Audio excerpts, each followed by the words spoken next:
we've got video going. We got audio. Test, test, 1, 2. We're good. All right. Here it comes in 3, 2, 1.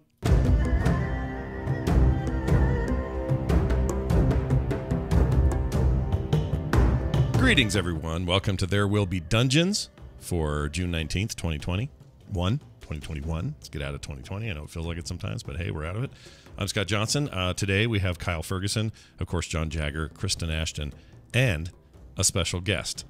I'll wait for all that in a minute and let Kyle take care of it because, damn it, this is his campaign. Before we do that, though, a quick note about our good friends at PhoenixPearlTea.com. Head on over there and go to /TWBD and get some teas that are based on stuff we do here. Yeah, that's right. Stuff based on this campaign, the previous campaign, our characters, the worlds we inhabit, all that stuff.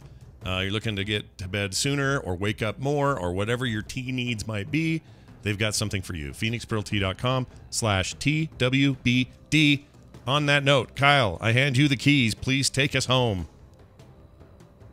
All right. The Delvers have delivered their quarry to the guild and set out early on another mission.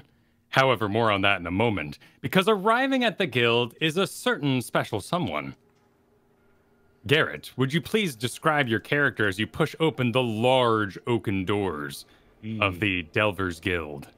Well, as those oaken doors part, you see before you a normal height wood elf.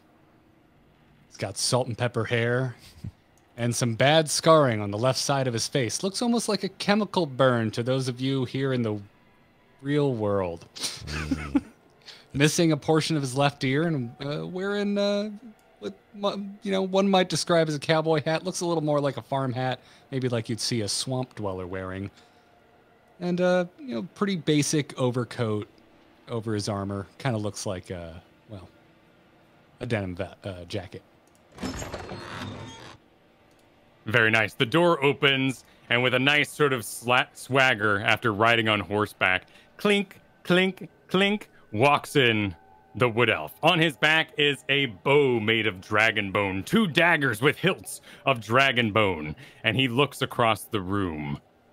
Inside there are several denizens of the guild. One particularly large, hairy man sits at the bar, drinking out of a stein, and goes and spits his drink as he sees you walk in.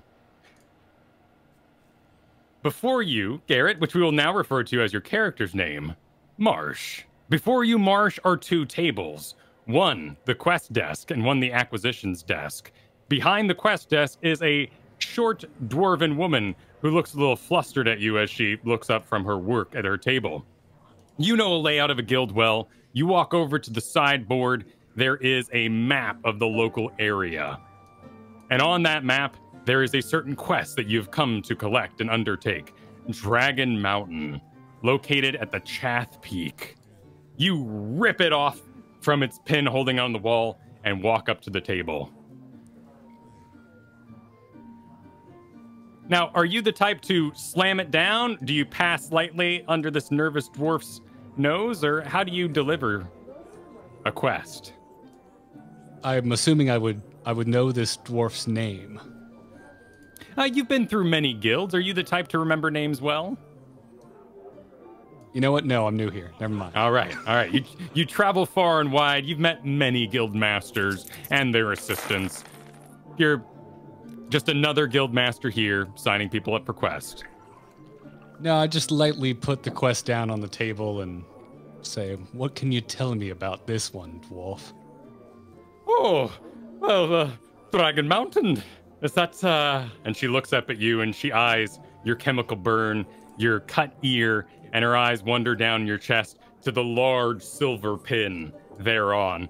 Oh, a silver ligger. Well. So you've come for the dragon quest then, right? The payment is 1,000 gold pieces, split among those who have undertake the quest. We heard word you'd be arriving this morning, so we selected 3 individuals, the Delvers, to meet you on location. The Delvers? Aye, the Delvers. They got much experience killing dragon? No. But they are our most prolific group as of now, and while their methods are rather odd, they do see everything through. You will find them competent if distracted. Your most competent group has never slain a dragon. We don't get them very often around here. Last one was some 150 years ago. I would have been Bani Ruba, killed by Radiant Lance. Oh, that is of interest. Yes, same location, in fact, so might be of use to you. Will you be needing a horse to arrive on location? That would certainly be helpful. All right, Guild will... These three newbies have their own mode of transportation, or do I have to fit 3 people on 1 horse? No, they took off with Aegis this morning. They will be there for pickup. You will grab a guild horse outside. Upon relinquishing its reins, it'll ride back here. They'll know when Aegis is to pick you all up. That's a lot to take in, but I'll see if I can manage. Hi, working alone a lot, are you? Well, okay. 1,000 gold pieces, 250 each. Hoard is yours to split. Should you slay successfully the dragon? Any questions for me? Any bonus since you know, it sounds a lot like I'm going to be teaching as much as I am hunting, considering how new these people are. Hi, well, we can, you can work that out with them, then. The hoard splitting shall be an expert opinion, yes? Maybe half for you and the rest split among the Delvers? It should be... All signs show a young dragon, so it shouldn't be too big of a hoard. It's up in the mountain, yes? Up in the Chath Peak, yes. This piece of paper in front of me is mum as to the color of the dragon. I'm assuming red. Red is correct, though the one Bani Ruba long ago, that was green. So the layer is popular. Well, all right then. Point me in the direction of my crew and I'll be on my way. I grab the horse outside and take it south out of town. They should be waiting for you along the road. You comp me a drink on the way out? Is that customary? It is if you want me to leave faster. Okay, Mr. Groinhammer, please. A drink for our silver rank friend. Cheers, friend. A gruff man with a salt and pepper beard pours you a drink, and you drink it down, place down the cup, and exit. You mount a guild horse expertly and ride south out of town. And you ride for some 3 hours, until eventually, out in front of you, you see a cart being tended to by a centaur. Tended to meaning the front half of the centaur, the human part, is currently residing inside. You see a horse butt sticking out of the back. Inside, the Delvers are sitting drinking tea and enjoying a nice morning with Aegis. Well, you all are hunting dragons today, is it? Is this the centaur that's talking? Yes, this is the centaur talking inside the cart right now as you arrive. Okay. Can everyone hear him? We're all in the same earshot at the moment? Yep, you're all inside Aegis's cart once again. Remind me, Kyle, did you assign, how did we know about this job? Like, did we accept a dragon slaying position? Sort of. You arrived this morning to drop off Ambermore after the Poppin' Slads quest. You deliver him, and he's taken downstairs into the holding cells therein, along with the Zone of Truth. However, Cassius is very eager to get you guys back out of town, and immediately assigns you guard duty of sorts. A dragon slayer is arriving in town today, and he's going to need aid and help in his job. Other than that, you're not sure of what's supposed to happen, but you were pushed onto Aegis's cart, and he rode you out of town until you've now arrived at the base of the mountain range here at Chath Peak.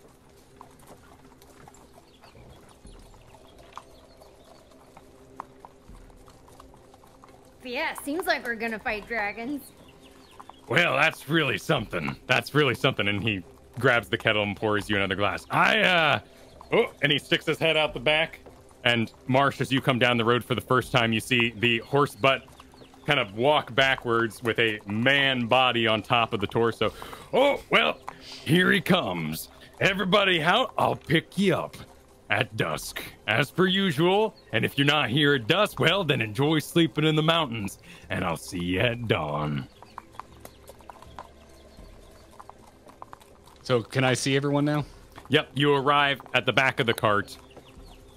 Aegis, the centaur, steps backwards, his beautiful mane flowing in the breeze today, and motions in sort of a wide stance as though the Delvers are supposed to march out and meet you gladly. Delvers, how do you exit the cart? Not gladly, but, you know, come out and just sort of skeptic look at who we're going to be partnering with here, and just not unfriendly, but just, you know, the last time we were partnered with a rogue, he was the only person that got seen. So, you know, there's definitely some doubt as to what might be happening here. Well, a very doubtful centaur with a... Actually, describe yourself here. A doubtful centaur steps out of the cart. Satyr. Satyr, I make excuse that me. mistake all the time, too. Yeah, I was just saying that word. You know, it's the difference of a couple legs. Yeah, so a satyr gets out of the cart wearing studded leather armor, except for down the lower parts of his legs where you see the exposed kind of goat feet. He's got a large purple scarf-like thing around his neck that's pulled up a little bit to conceal part of his face. And doesn't seem to be... He doesn't overtly have any weapons on him, except for a bow along his back, but just kind of eyeing you, and then making way for his companions to get out of the cart as well. Next out of the cart is a young girl. She steps out. She's got buns of hair on her head, very much like Sailor Moon. She's got a huge warhammer on her back and 5 javelins, so it's really loud when she gets out of this cart. But she's winding up her arms, getting ready, and she's very short, and she looks like she's ready to run. She's kind of bouncing a little bit, getting the cardio up. And I said young girl, more young woman of about... How old would you say? 18. 18. And then a half-orc exits the cart. All right, I'll do so with a big, heavy sort of leg, and then the second leg, and then I'll come out, chainmail clattering, making noise, hoping that this new person not only sees my maces with my face maces, but is as intimidated as everyone should be when they see those, but also impressed by my pious sort of stature. And I will, as I step out, pull a raw, half-eaten potato out of my pocket and take a big, crunchy bite of it as I step out, and then just stare with a potato in my hand. Are you wearing your big symbol today? Oh, yeah, totally. My Flavor Flav-sized symbol on my chest, yes. That is on me. I heard dragon, and I'm like, I'm bringing everything for dragon. I'm not holding back. A radiant sun face sits on his chest, a massive holy symbol. And we heard the description earlier, but as you dismount, Marsh, what sort of air do you put on as you approach your companions for the day? I would just say collected. Don't really have much flair or anything to my walk. Just kind of jump down off the horse, take a couple steps forward, and just kind of sizing you up. Also, I noticed the way this giant half-orc seemed to have jumped out of the cart and say, and here I thought your cart just had bad suspension. Oh, I get it. He's making joke because I am big, but he does not understand this is compliment for me and my people. So, laugh it up is fine. I still have your back is not good joke, though. And I take another bite of my crunchy potato. Still having back some sort of greeting in your culture? No, I'm just, In this group, it is important we have each other's back. Even when a stranger comes, we don't know you, you don't know us. Who knows who to trust? But you know, it's okay in my book until you cross one of us. And so far, you seem okay. And I slap him on the where we're back. going, I would say you should be a little more concerned with your front, but that's good to know. I do not think I understand joke, and I'll turn around and kind of look around, see where we are. Not too You sit bothered. at the base of a mountain range. Out in the distance, some ways, you can see a great peak that has kind of a hood of clouds over the top of it. Before you, going up into this very rocky, red sort of landscape, is a kind of game trail. Very, very thin hiking trail with, you know, weeds and such kind of overlapping into it, not used very frequently at all. Aegis the Centaur goes, "Oh, I almost forgot something. Would have been real rough if I did." And he ka-clop, back to the back of the cart and flips open a box, a chest. Okay, I got here, let's see. I got here one studded leather guild fire suppression suit. That would be yours there, Co. Oh, thank you. All right, I got one studded leather fire suppression suit. That would be yours, Mr.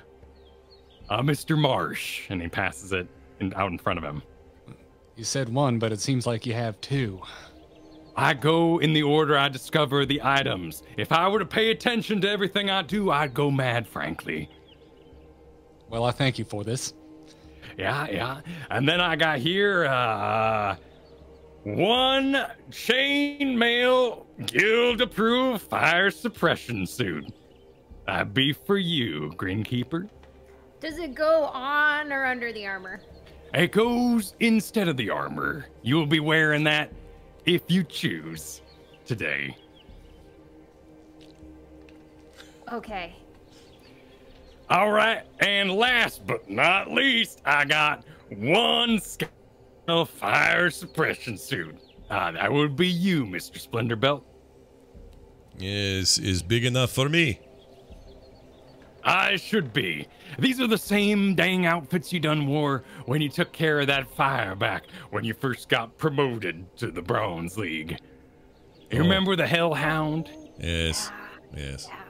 Yeah, might still have your stink on it from that day, too. I understand y'all also cleared a sewer that week and were relieved of duty for a time for stenching up the place. Yes, this is correct, and I'll swipe it from him as if I don't want to hear any more of our of where this thing has been and why it smells. You might All understand that mine was also in this sewer.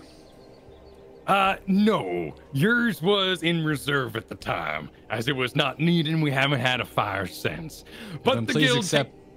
please accept an additional thanks from me. You are most welcome. The guild takes care of its workers, and we make sure if you're going to be fighting a red dragon, we make sure you have some fire-resistant fire suppression suits today. You'll find them already in your inventory if you wish to equip them instead of your current armor. Make sure you go down to the bottom and attune them, otherwise they will not work. Oh, well, all right. Armor of fire resistance scale male. So I'm gonna lose my +1 business, aren't I? Yes, and that is your choice. You can go today with a extra 1 armor, or you can be half damage from fire. Okay. The choice is yours. Do I have to unselect my regular armor? Because at the moment it's showing both as equipped. Yeah, go ahead and do that. So go and uncheck the first box for your armor of acid resist. And this is, Marsh changing out of a very, very fancy piece of armor. In fact, looks like it's made of black dragon scales. Attunement, where is it? I can't remember where the attunement is for each item. I can do it for you Scroll here. down on inventory. It's at the bottom of the page. Is it?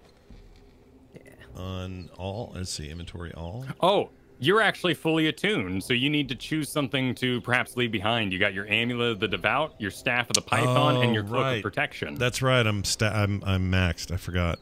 That's why it's not letting me. Okay, let's leave behind. Oh, that's another 1 AC I'll lose if I do that.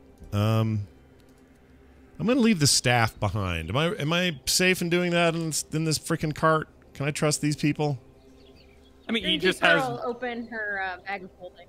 Oh yeah, let's do There you that. go. Let's do that. Okay, so I'm gonna take that off, and then I'm gonna attune this bastard. Okay, it's attuned. Awesome. All right, so we're all just getting changed in the street. Sounds good.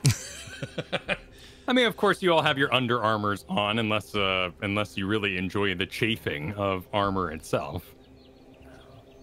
Don't want that. Goat man shouldn't Now- want that. Now, one more thing, of course, I do need to warn you about with the guild-approved fire suppression suits. We were aware that the leather wearers of the group would not like reflective strips on their firefighting outfits, so those have been removed so as to not ruin any stealthy business you might be wanting to undertake. However, of course, the chainmail and the scale mail do have fire suppression suit strips on them, so you'll be able to find each other in a smoky den. We look like a bunch of plague rat exterminators. Exterminators you are. Slayer is a fancy word for exterminator, after all, unless you prefer the latter. I've really got to get my own damn fire resist gear. Well, you can do that at the guild shop when you're done. I'm heading out. I'll pick you up at dusk. And he walks to the front of the cart, latches himself in a heavy sort of chest brace, and pulls the cart away. And as he pulls, Oh, Stanmore, it's good to see you. And he grabs the reins of your horse and starts walking off. That man just took my horse. He's gonna pick us up when we're done. Yeah, they have not stolen our stuff before. So You do notice as you all get changed that after donning the fire resist armor, Marsh once again affixes his Silver League pin to his chest. I make a big deal of it. Oh, fancy. A silver leaguer. Nice. And what league are you all in again? What'd you go by? The Devos? We're the darkest delvers, and we are currently bronze, but we are poised to be silver any day now. It is Okay. complicated. We are bronze, but we are doing acts of bravery well beyond silver, perhaps even in gold territory, so not so simple as just bronze and silver. Yeah, I hear that a lot. Did you accomplish getting to silver all by yourself, or did you have a group in the past? Yeah, just mostly me and my weasel Wheatley. You have And a at that- weasel. A weasel slithers up out of the armor onto your shoulder. Describe your weasel for us all, if you please.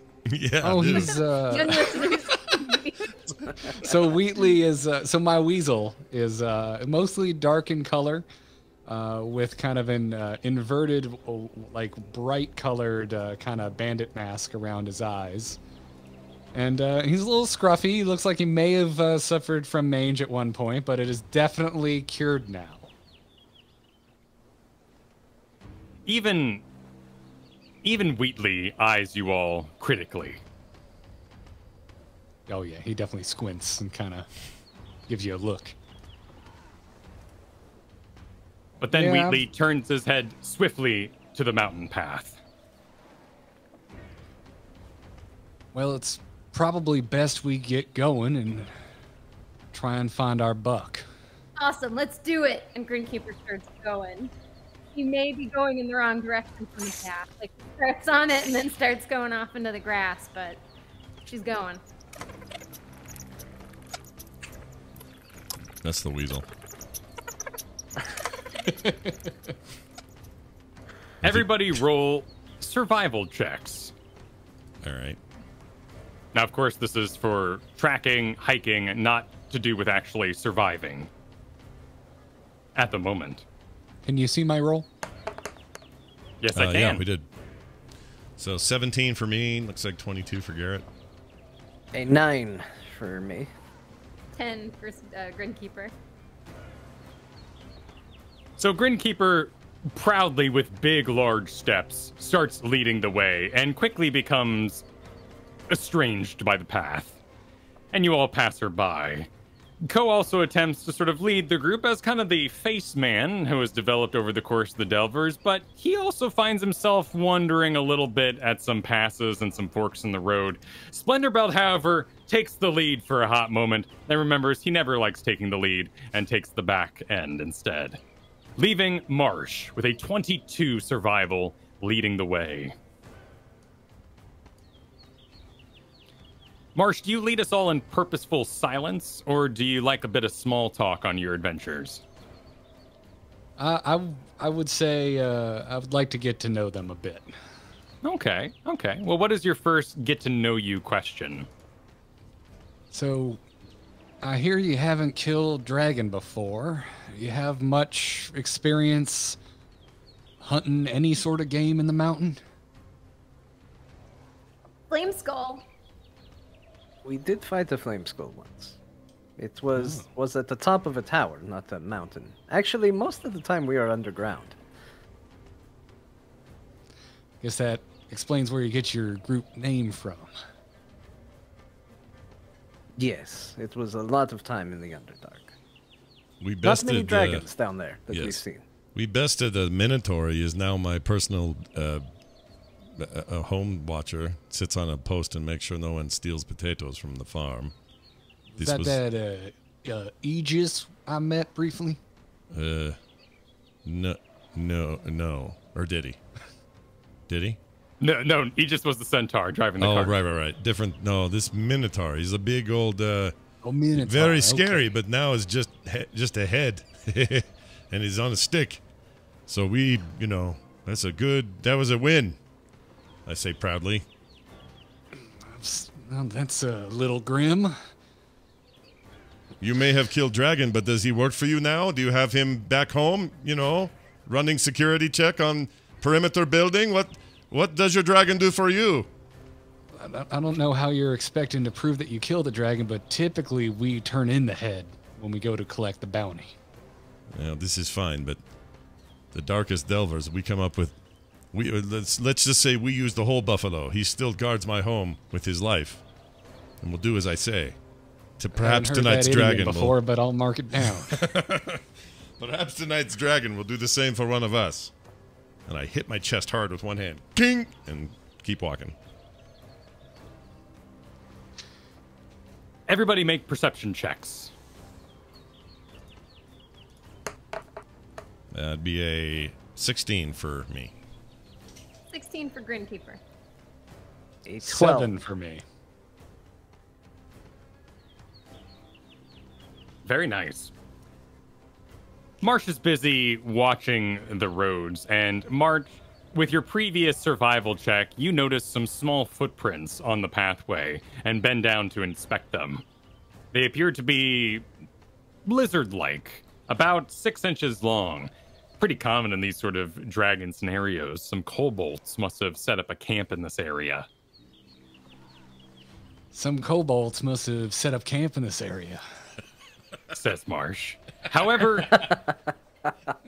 Splendorbelt, Grin Keeper, and Ko, your eyes are drawn to the sky at the Chath Peak out in the distance with its great kind of cloud that almost seems like it's speared on top of the peak.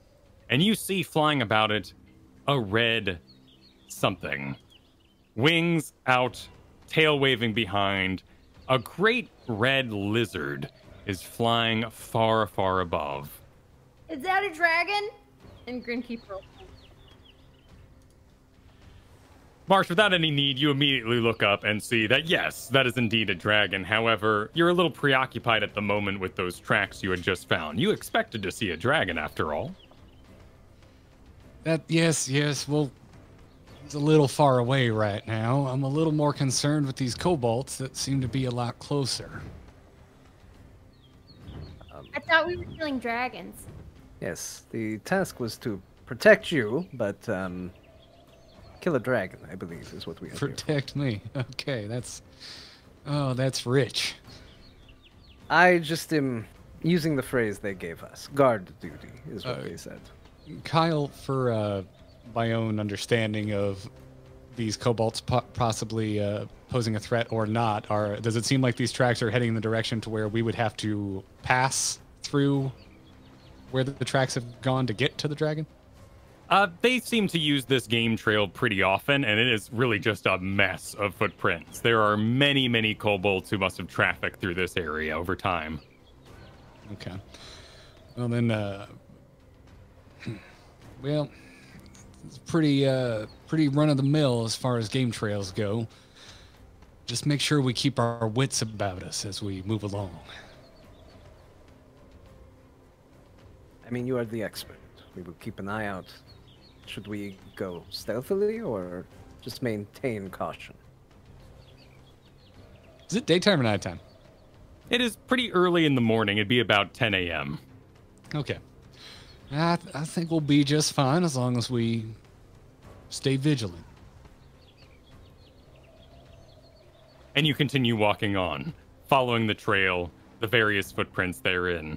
As a silver rank, though, Marsh, you're aware that kobolds are pretty bottom of the barrel, down there with, like, zombies, skeletons, goblins. While they do like to infest areas that involve dragons, rarely are they an issue. Yeah, I would assume a group of our size, we'd be able to dispatch any kobold issues we come across. I'm used to slaying them myself. Did we bring any gifts? Gifts? Yeah, because we gave gifts to those Kuatoa. You want to give gifts to the kobolds? They're little people. I don't remember what it was. It was fish and pearls for the Kuatoa. Okay. Thank you, Pearl. Far be it for me to look strangely at being kind to murderous vermin, but if the opportunity presents itself, I guess you could present a present. Okay. I'll think. I'd keep a sword in one hand, though, if I were you. I don't have a sword. Dealer's choice.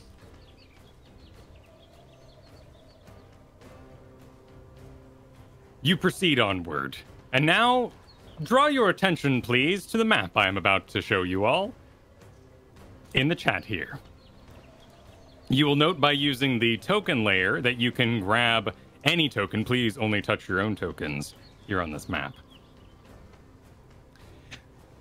As you walk, you've wound through the mountains now for about 2 hours. You've gone up, you've gone down, but overall it hasn't been particularly excruciating.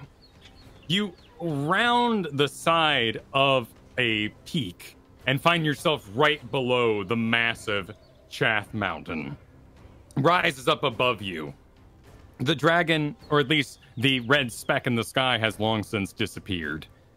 But you see before you a beautiful, magnificent waterfall, which suspends off its own rocks and falls through the air. This thing is about 30 feet wide and plummeting water down into a basin below. You here stand on the left side of the map. You are up in the mountains, looking down into a lake area.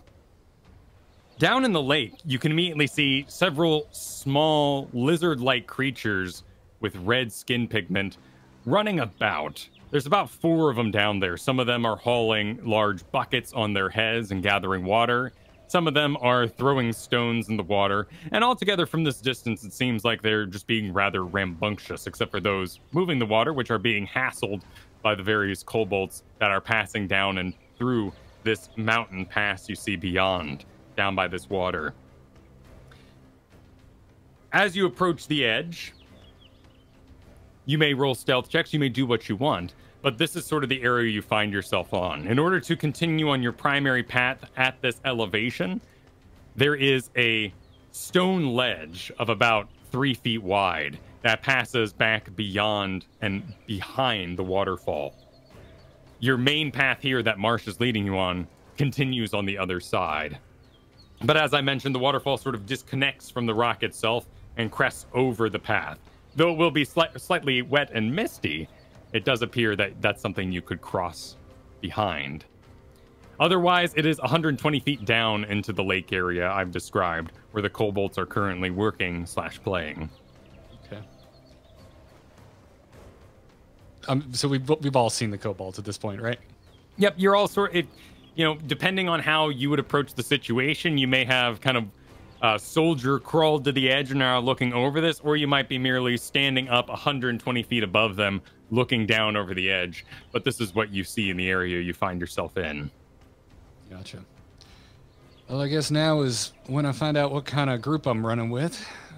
Do you want to go behind the waterfall, or you more the bloodlust variety? Waterfall's fine with me. Yes, I don't see any need to pick a fight with a bunch of kobolds, if unnecessary. Yes, we can avoid these. This is not even on the payday plan. We get around it, we get to dragon, or whatever it is we are getting. Sounds good, Face Mace. And I go, hey, I like this. This is good. This is a good nickname. Huh? Look at this. And I'll point at him.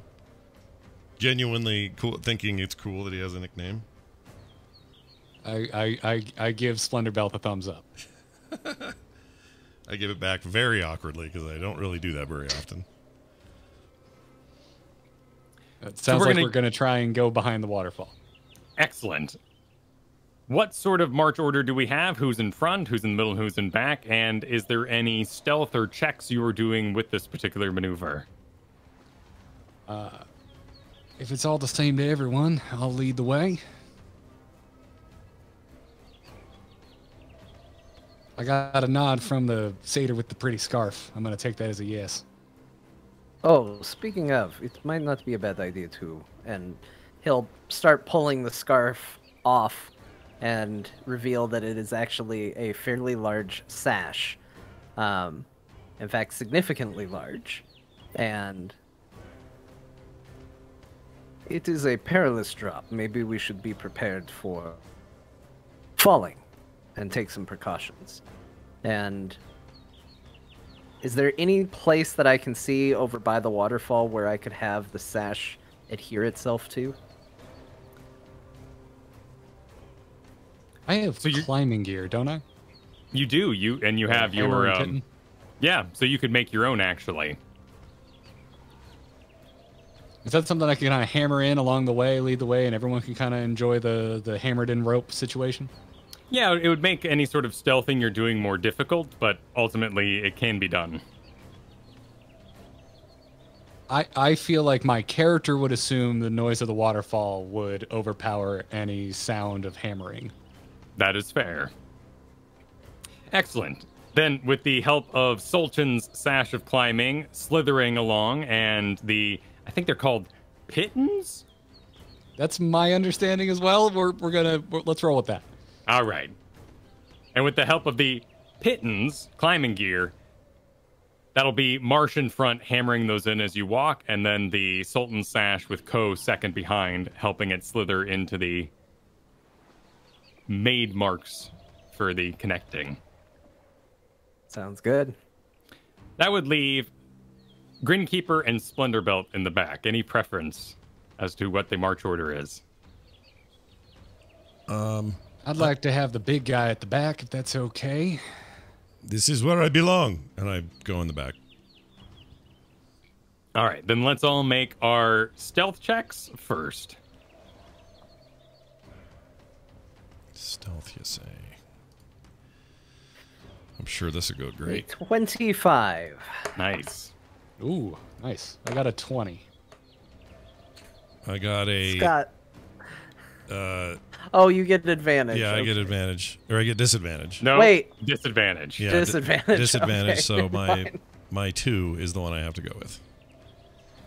Or I should say, I'm sorry, my 1, because I have a -1 to stealth. So, get ready for jangly old chainmail wackadoo right behind everybody, ready to roll. So we begin to place our anchors and walk across this very thin bit of rock. And leading us behind the waterfall is Marsh, followed by Ko in his Sultan Sash, Grin Keeper with a 10, I believe it was, yes. And then Splendor Belt. And Splendor Belt, as you first reach the wall, you place your back to the wall. And every time you take a step, your two maces go hook-gong, hook-gong, hook-gong. All right. Marsh, you begin to speed up a little bit as you were noting you'd like to be behind the waterfall for the maximum coverage for this half orc in the back making all the noise. And you lead everyone through with that 20 of stealth. Ko right behind you, not making a noise at all. You walk forward and just begin to get behind the waterfall. Okay. When a great something flies in. Huge. Bigger than you expected. The report seemed to be wrong. Landing at the water is a huge red dragon. Immediately, your mind says, this must be at least 450 years old. The report mentioned maybe a 100-year-old dragon was in this area. He lands with a great and growls at the kobolds who and spill their water, and they all kind of and all scatter about. And the final one, as they leave down their little pathway, gives a great bowing as it walks backwards, dragging its nose along the floor. The dragon walks on all four legs, because it's got 4 legs and wings on top of that. Walks over to the water and begins to lap up like a dog, you know, but just filling the entire area with sound of him lapping heavily. And with every couple laps is a great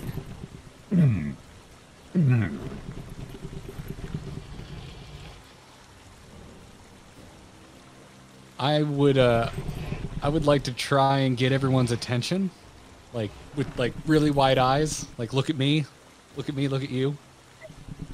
It's the dragon. It's right there. Everybody except for Marsh, make a wisdom saving throw.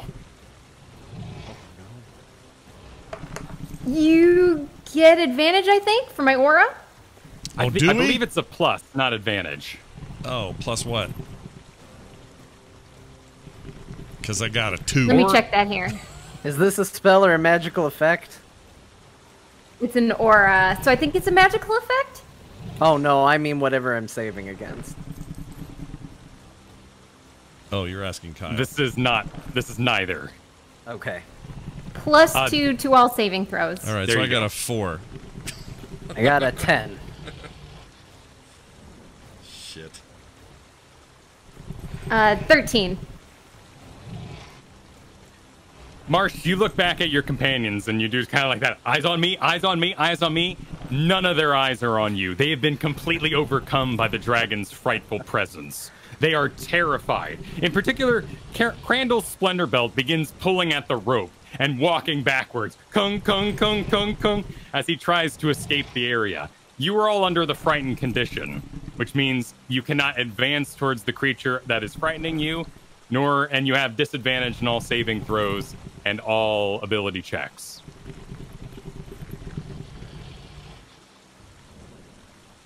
Can I get their attention with my weasel? Yeah, baby. You could send out your weasel, yes. I would like my weasel to, like, I just go, and my weasel kind of scurries along the rock wall and tries to get their attention, starting from, well, I guess Splendor Belt, because Splendor Belt's the furthest back. A frightened creature has disadvantage on all ability checks and attack rolls while in the source of its fear's line of sight. The creatures aren't willing to move closer to the source of its fear. So a weasel, a ferret, goes running across Sultan's Sash, which is currently held taut by the 3 of you all backing up and away from Marsh, who is staying in place. The weasel runs along the sash, jumping over the shoulders of Ko, runs along the sash, jumps over the shoulders of Grin Keeper, and reaches Splendor Belt. It starts squeaking at him. Or chuckling, as it is called, with weasels. Oh, they're such bastards. Splendor Belt, you are tunnel visioned on this huge dragon before you. Oh. It is ginormous. Its head is the size of you. I have a little diagram that might help you understand how small you are in comparison. Oh my. Look at this. Oh, it is giant. It has not currently noticed you, but you are overcome by fear. There is something chattering in your ear at the moment. What would you do? I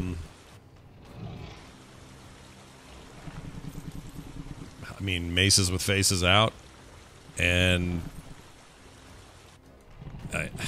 if I had the wherewithal, you'll have to tell me if I'm in a condition to do this or not. But I would pop my, where is it? If I can find it. Where's my? Hold on. Where's my shield thing that I do?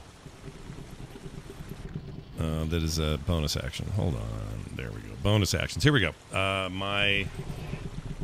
Oh, no, I don't have that anymore. What happened? Are you looking for Shield of Faith? Yes, that's where is that? It's under your spells, under first level. Oh. I thought that was a feature. You may have seen it under your bonus action abilities at another time, but it is a bonus action. Okay, fair enough. Let's go ahead and use... I would pop that. And that would create a... Oh, yeah, there it is, Shield of Faith. I got confused about where I got that from. That'll give me a 10-minute shimmering field and surrounds a creature of your choice within range, granting it +2 bonus to AC for the duration. So I would pop that and be in some sort of fighting stance, even though I was scared. So, Marsh, you're kind of leaning forward against this wall here, trying to get the attention of the back Splendor Belt, who is currently backing away, holding his 2 maces out in front of him, with the weasel chattering on his shoulder. And then you hear kind of a kung as magical armor shifts around him. I'm doing like quiet yells, like, hey, hey, big guy, face mace. Does it work? Does it get my attention? Well, you're the one currently in terror with a weasel on your shoulder, and you're also tied to the group. So more so you hear talking, you hear chattering, and you see that there is a large rope, something around your waist that is stopping you from being able to run away. I yank on the rope. Yeah, does that shock me out of it by yanking on the rope? Well, the yank first has to go through a Ko and then a Grin Keeper. So the yank dies a little early before it reaches Splendor Belt. All right. Can I throw a rock at him? Does the yank jar me out of my stupor? Seeing as I got the full yank. Yeah, let's give you a wisdom saving throw. Okay. The full yank. A 14. A 14. You are in a full adrenaline rush, but you do come to. Just get a slow, gritted teeth turn to look at Marsh. Ko, we need to get your big friend over there moving behind this waterfall. This is not the place where we want to fight that dragon. And Ko is going to close his eyes, try and compose himself.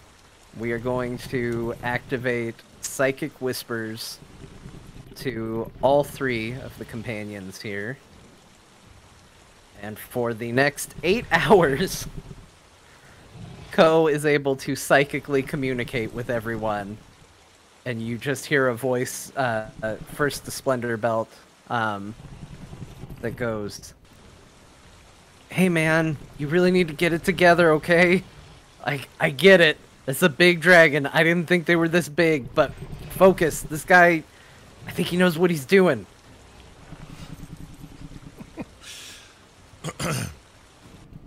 All right, well, I can tell you that I'd want to break free of this fear, but Kyle, I'm going to have to ask you, how does this work? Does it affect first let's me? go down the chain a moment.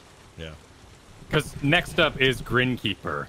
And Grin Keeper, I have a theory that your fear is more fascination. Is this true?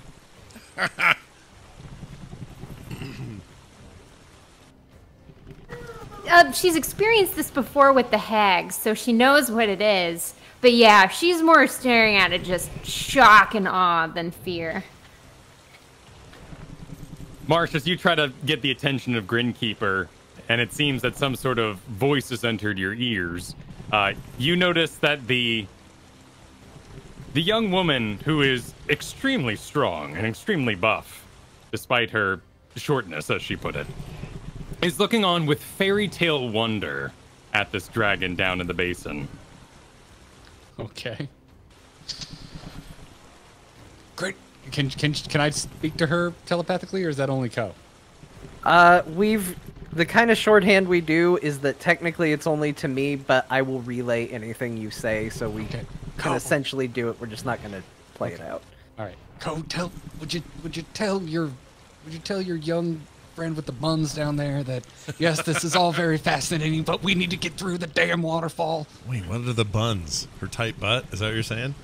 Oh, she's got the little buns. Oh, the on hair her. buns. her Okay. hair, man. All right. I'm just making sure. I'm making sure. That's all. I'm just trying to get maybe, an idea. but she's always worn chainmail. I'm trying to see, what's maybe our new guy's a little on the old, misogynistic side. I don't know him very well. Perverted ass half orc.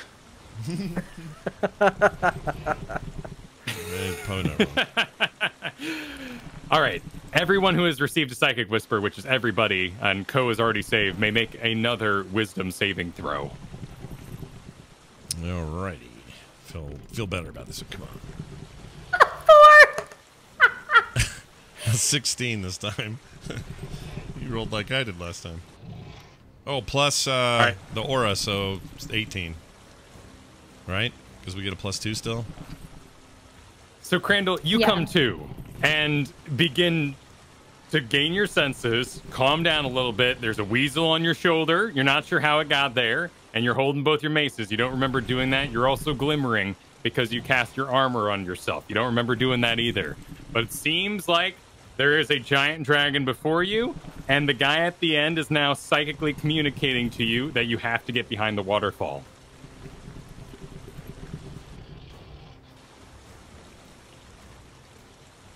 He's too busy thinking about butts and buns.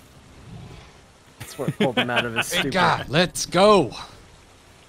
Splendorbelt, you try to advance, but Grin Keeper is frozen in your path. Okay. All right. I'll say I gotta help with this. Hold on, I have an idea. This is gonna work though. Oh, I left it back there though. Never mind. I was gonna shock her with something else, but the snake staff isn't here. I was gonna use that. All right. It's in her bag, and you could reach into the bag of holding on her side and grab it. That's true. Can I wield it for just this task? And let me ask you this. My goal is not to have it turn into a big fat snake and plop down in front of us. My goal is to maybe just have it sort of transform the tip, just the tip of the snake's head, maybe just kind of go and like kind of get up next to her head, then just wake her up like, hey! You know what I mean? So you relatch both your face maces and scooting along the wall till you're right next to Grin Keeper. You send one hand down and kind of flip open the Indiana Jones style bag and reach a whole Mary Poppins arm in there and pull out your snake staff. And now kind of you're balancing on the edge here, so you grab it and then you bring the snake's head around in front of Grin Keeper. Yeah. Yes. And I'll go, hey, blah, like, like, yeah, come on. You snap out of it sort of action with it and kind of poke it around toward her head. Roll an acrobatics to maintain your balance while performing this grab. There just wasn't an easier way. Like, we wish there were, but this is it. This is the only way. Thankfully, it's one of my negative ones traits. So let's see how we do here. Come on, baby. Oh, that's not bad. 14? 14. All right, a little bit of slippage, but you're fine. Okay. The snake staff comes around and blocks Grin Keeper's vision. Grin Keeper, you may make a wisdom saving throw. It's a 4. Grin Keeper's just gonna lean over and go, "There's a dragon there, man." Oh my gosh. I wouldn't believe if I wasn't seeing it. Yo, Face Mace, pick her up and let's get moving. This is good idea. I'll put the staff back in her bag. I will tuck my maces into their holding position, into the holsters, and then I will attempt to manhandle her up in the air and carry her forward, which I hope has two effects. One, moving her, and two, maybe this will snap her out of it. So you pick her up in kind of a bear hug position, just hold her to your chest like you got a big old teddy bear, and you start scooting along as well. Marsh, finally the group advances behind the waterfall. Token-wise, Grin Keeper's token is out in front of Splendorbelt. Okay. All right. Oh, this is so skunked. We move along so much slower than I would like. It's like traffic on I-15. Very nice. With the source of your fascination in water cascading across your face, Grin Keeper, you come to and find yourself being held by Splendorbelt with nothing under your feet. Oh, I'm good. I'm good. I'm good. You can set me down. Are you sure? I can carry for a bit. Yeah, no, I'm good. Thank you. Okay, and I'll put her down. Did you guys see that? Oh, yes. Yeah, we all saw it. Keep That was moving. amazing. Oh my God, newbies. Okay, so what exactly is the plan? We know the dragon is there. What do we do? Do we spring out at it? Do we throw things at it? How do you fight it? Well, ask man up front. He seems to know all there is to know about dragon killing. What do we do? It was huge. That's exactly who I'm asking, Splendorbelt. I am not asking you on how to kill a dragon.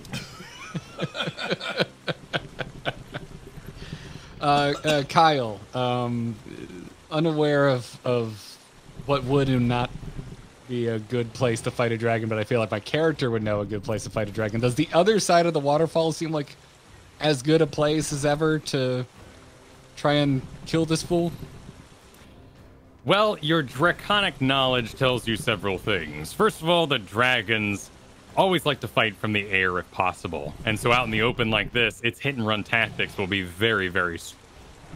Secondly, the dragon is intelligent. It wants to live. In fact, some 450-year-old dragon might have up to 1,000 years left on it. It's likely to run away if you guys were even to get it to lower health in the first place.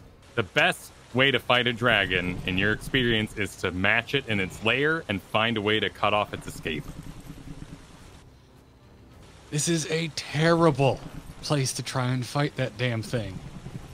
We are either going to get eaten in the open or just scare the damn thing away, and it's gonna have its guard up when we actually go to fight it. We need to find the dragon's lair and make sure it can't get away.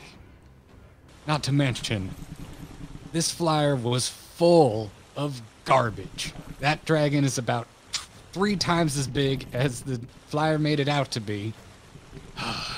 Is this as big as dragon you killed before, or same? This is the biggest dragon I have ever laid eyes upon. I've never seen anything like it. And Grin Keeper's just going in the background. She's still really... Like a little kid, you know, in movies, just talking and running around. Wow. What is with the little one? She's very excited to see a dragon. Like I said, we've never seen one before. Well, I have to say, we are in it now, but I think... Oh, this is a full team of Gold League's business at best, so we have a challenge ahead of us.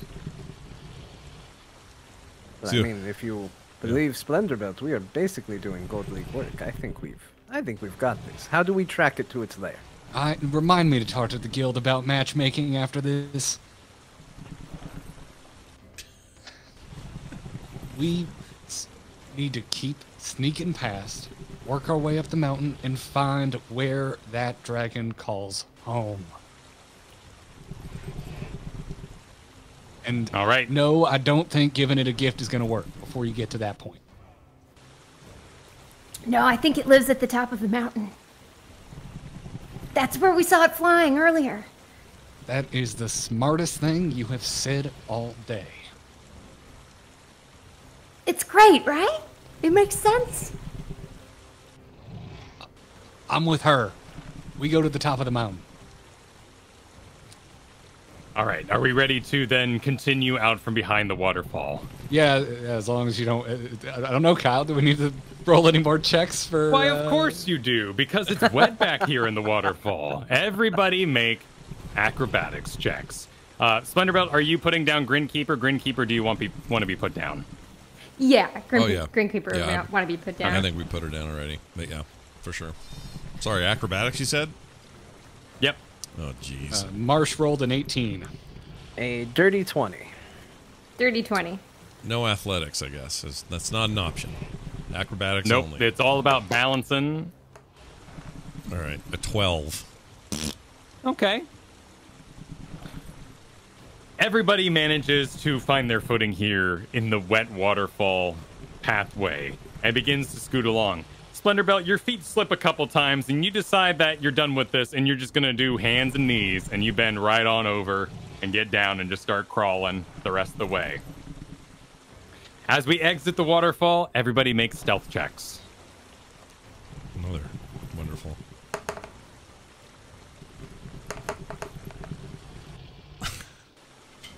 That's a 19 for Marsh. A 27. Disadvantage for me, so 2. These are always Marsh bad. Co. You make it to the other side and you are able to disconnect from your backs from the edge of the waterfall and this pathway. Grin Keeper and Splendorbelt are last across. Grin Keeper, you slip a little bit on a rock, causing some rocks to cascade down the back, but they land on the pathway itself. However, as Splendorbelt approaches, he full-blown and slips on them, catches himself on the edge, doesn't fall, but his maces go bang, bang, bang, bang, bang into the wall. With that too, the dragon looks up from its drinking, from its resting, and gives a great morsels, and gives a great flight into the air and begins to fly out away from the mountain and circle back around.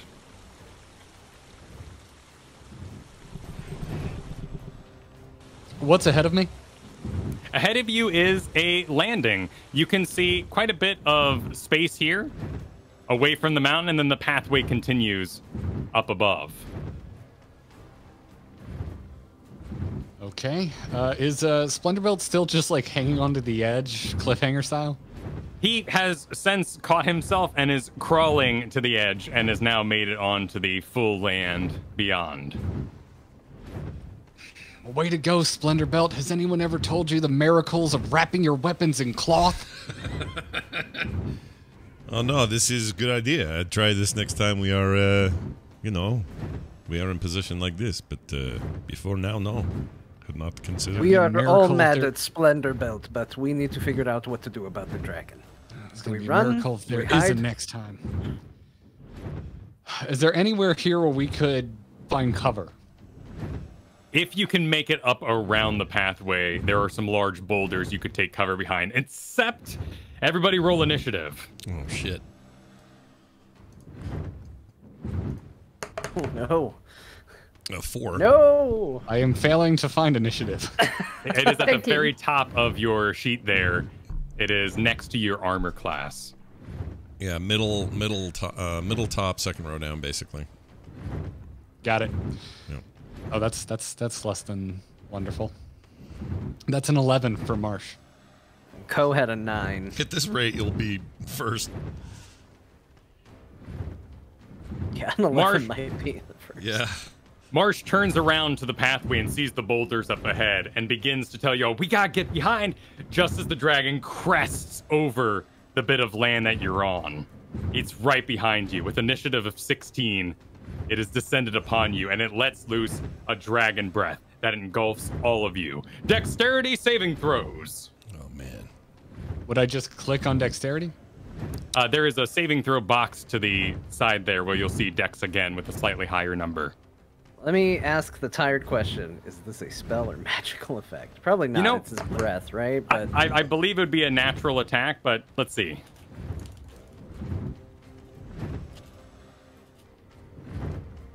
Looks like this has been asked before.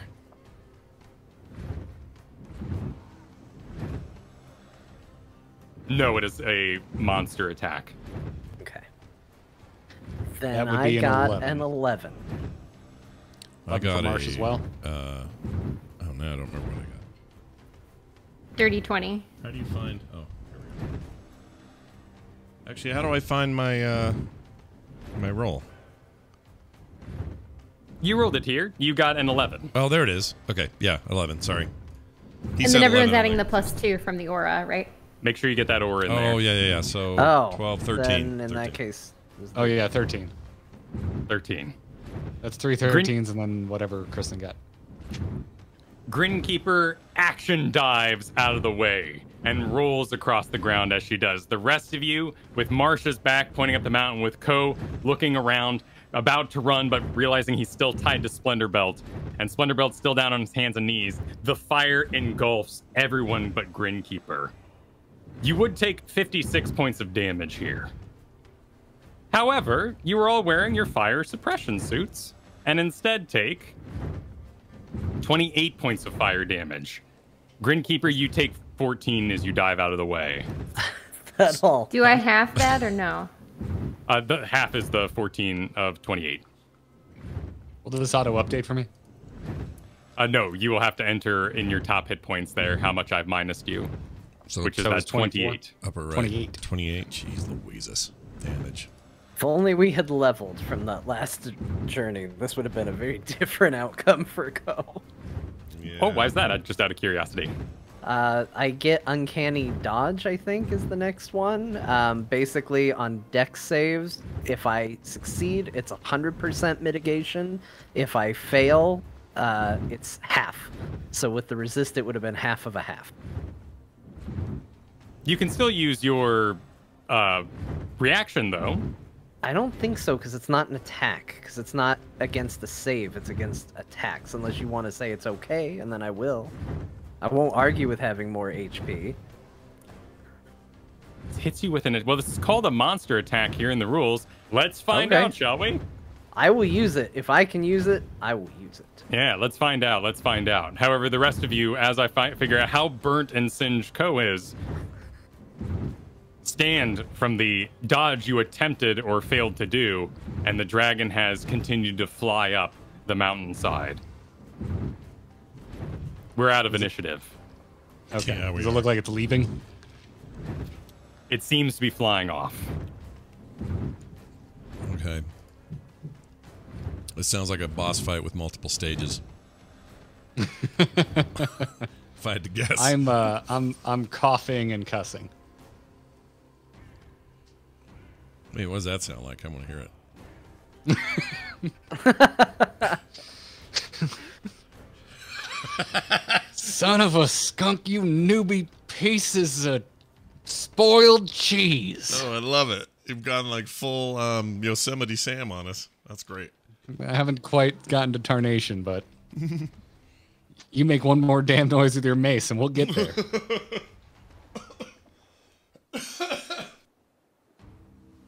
How are you all still alive with his loud maces? Oh, My goodness. It comes up a lot. We kill things! It's like walking around with a Surprisingly- can full of change. Yeah. It hasn't been an issue until just today, really. But yeah, we need to take care of that. You are very loud. All right. Okay. So, does anyone have anything triage-wise? I mean, I can do well, some that's healing. why we travel with these ones. Why don't we Let's do some get healing. mended? Yeah, let's do some healing. I will heal, or I will come and touch you for, let's see, let's do Cure Wounds, and I'm going to do it at, Who's you? Who are you healing? You took full damage, Ko.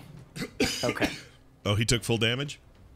Yes. Okay, well, now that So we know I'm that, I'm at 11. you're at 11? Okay, I'm going to give you some first. So I will turn to Ko, touch him gently, very, very non-erotically, and cast... So you said two different things just now, but go ahead. I'm going to cast Cure Wounds at level 2, at level 2, which will heal you for a grand total of 12 points of damage of whatever you've got. 12 points of healing is what I'm trying to say. Durr. I lean over to Grin Keeper and say, these two seem close. That's a good... If I hear that, I would laugh. I mean, we're all close. I just give healing to whoever's hurting most.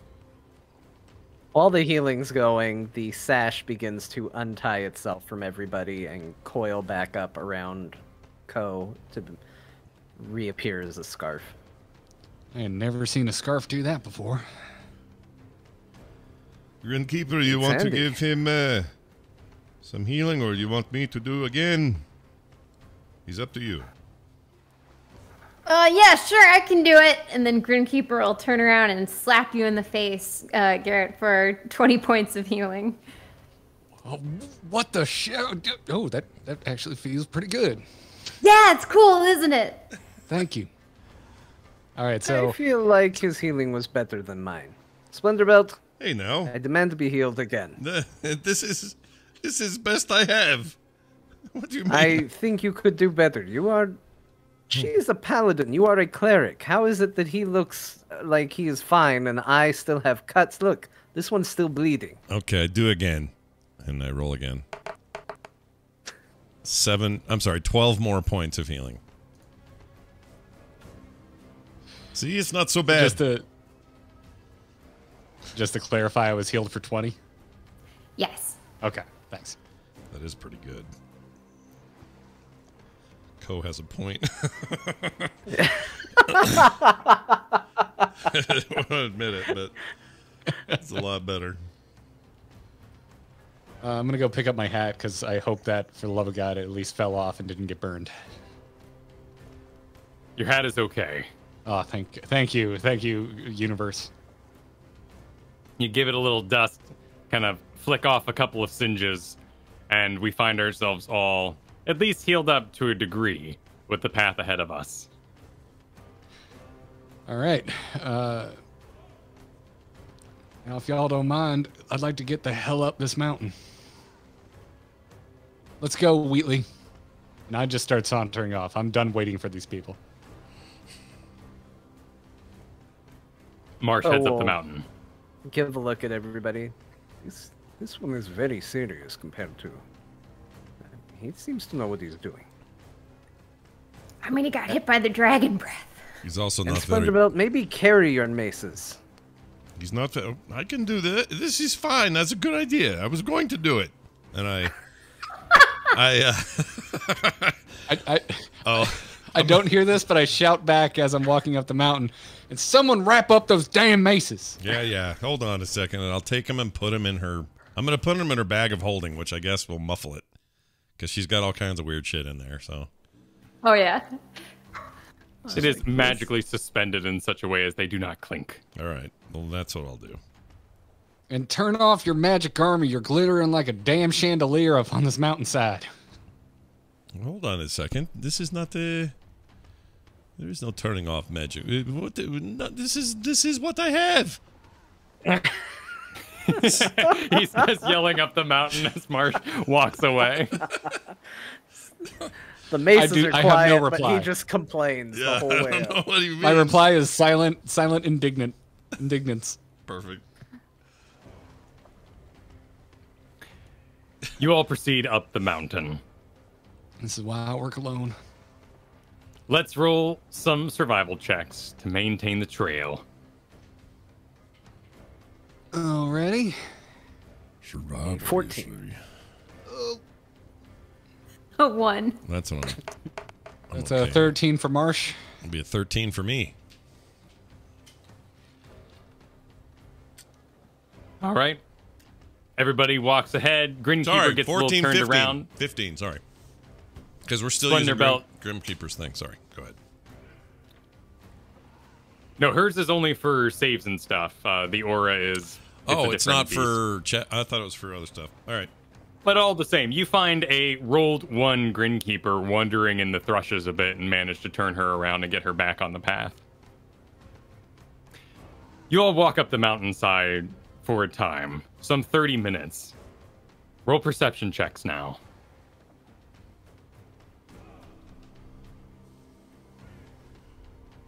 A 12. 7. 15. 24. 24. Marsh, you note several things out in the lead.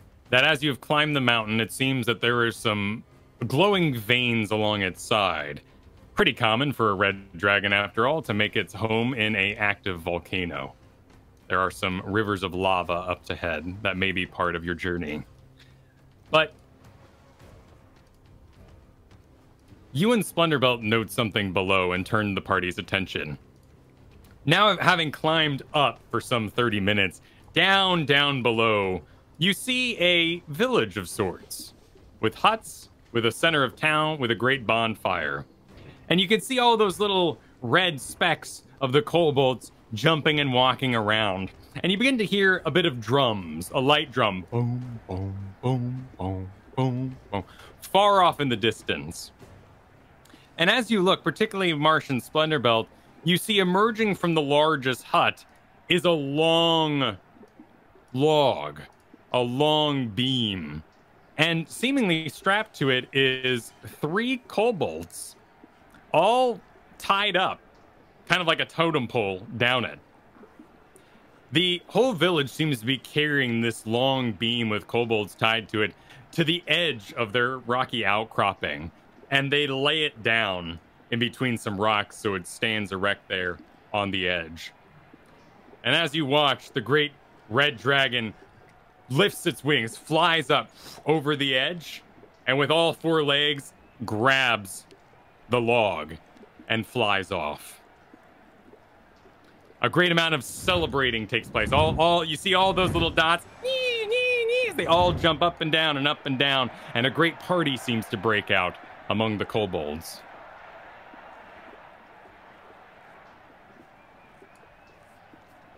Lean back over to Grin Keeper and say, "See, that's how they give presents." I wouldn't want a kobold. Neither would I.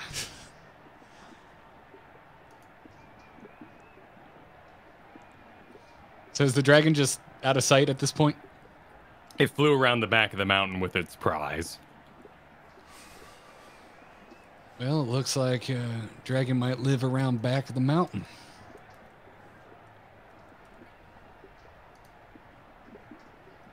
Does it look like there's a path ahead, or like we're gonna have to go through the village? No, you're quite far above the village. The path leads on ahead of you, and you continue to walk, and that's where we will take our break. Perfect All right. timing. We'll be back in 8 or 10. Everybody, go take a break, take a pee, do whatever you got to do, and we'll be back with more. There will be dungeons momentarily. All right.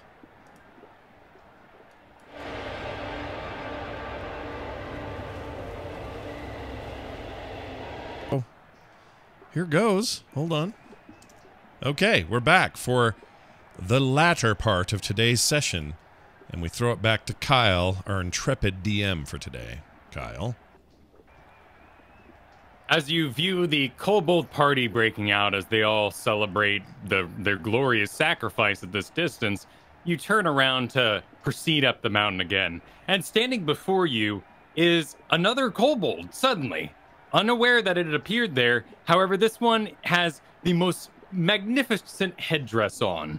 Huge, arching, long feathers come out from a skull cap that it wears. And sitting on top of it is some 2-foot-long pole, which also ends in 3 feathers kind of exploding outwards. It wears this long cloak that drags along the ground, and it has in its hands a small bell and a bird cage with a lizard in it. And it goes, "Ah!" as you turn.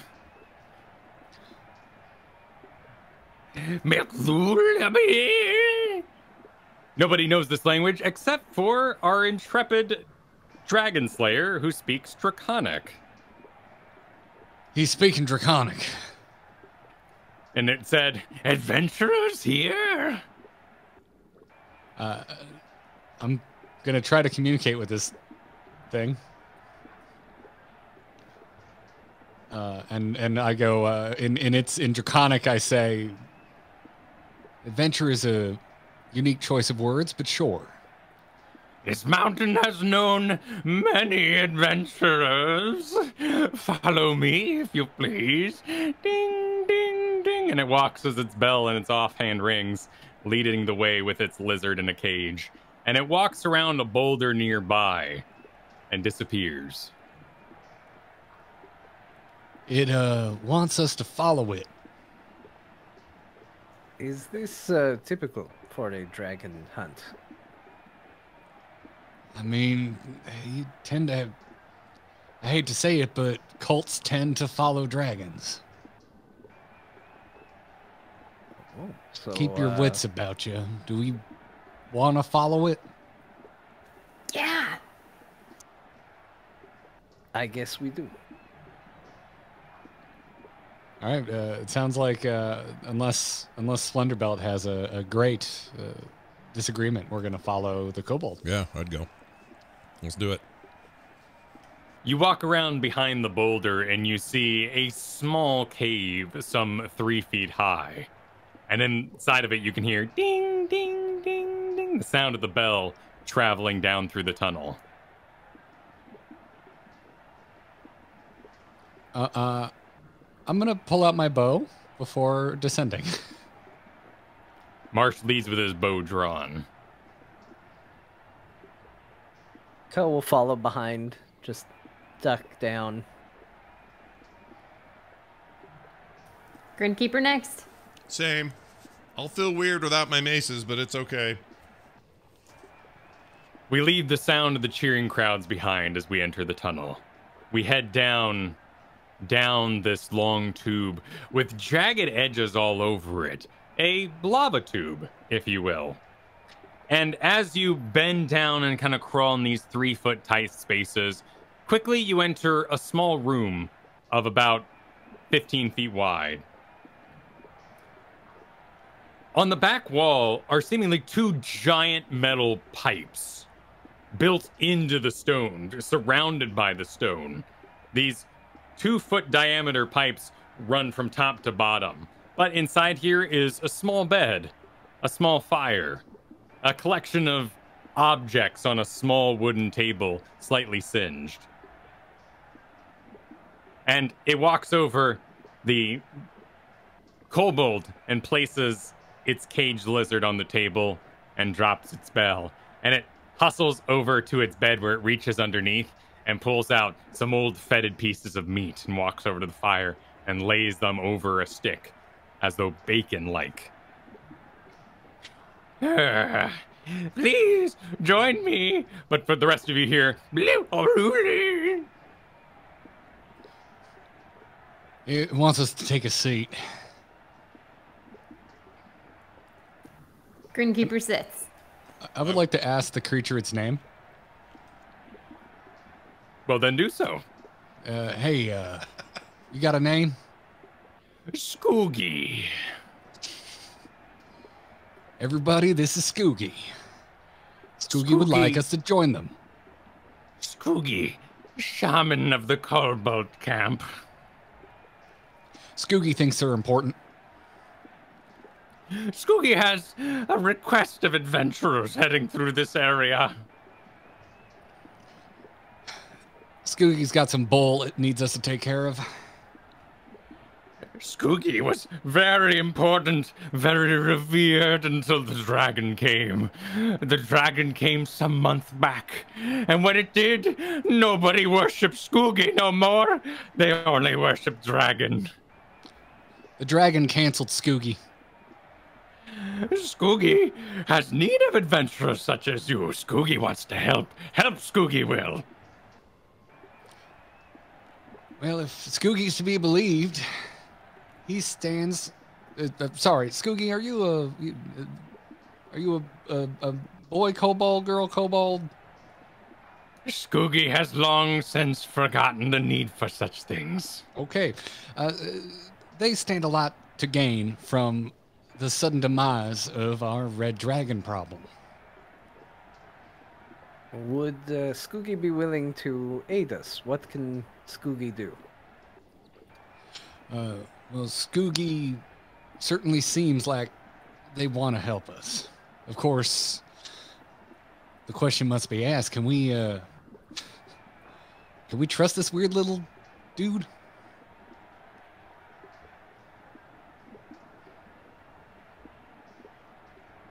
Skoogie looks around at you all, unsure what you're talking about before it.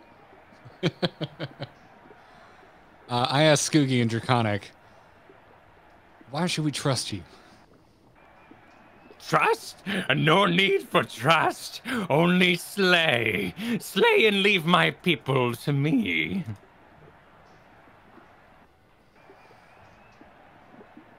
So I stand corrected. Skoogie doesn't have some new bull for us to do. Skoogie just really wants us to kill the dragon, which that seems nice. I asked Skoogie in Draconic, well, how can you help us in ridding you of this red menace? Does the adventurers promise to help Skoogie? Hey, the Doovers, whatever your name is, do we promise to help this weirdo?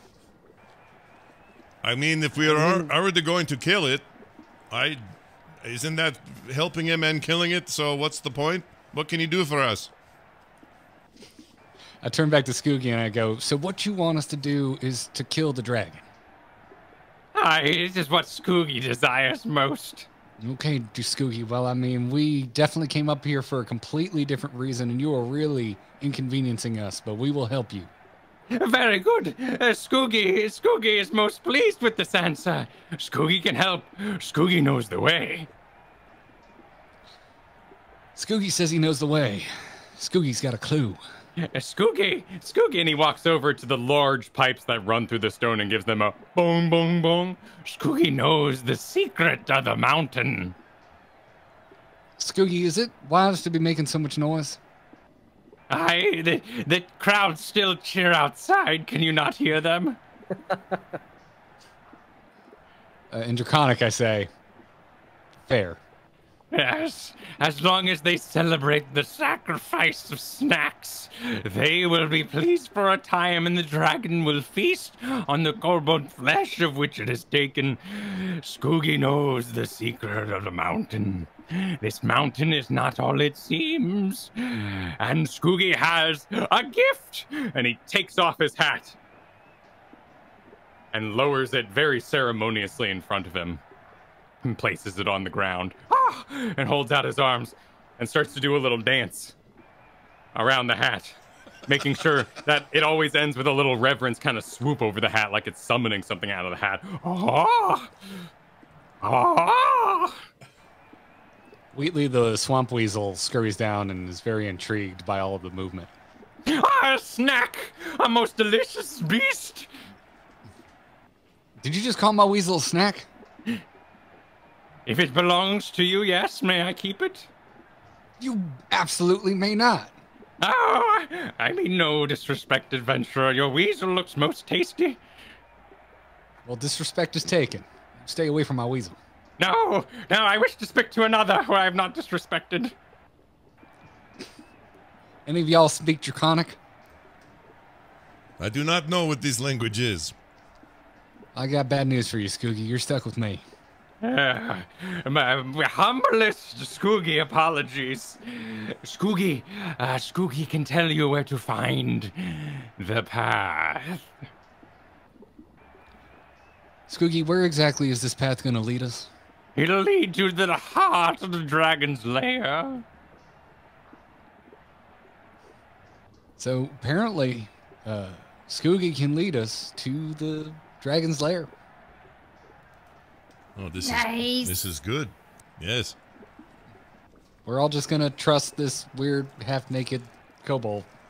Why not? I mean, It is possible he is in cahoots with the dragon is luring us to our death.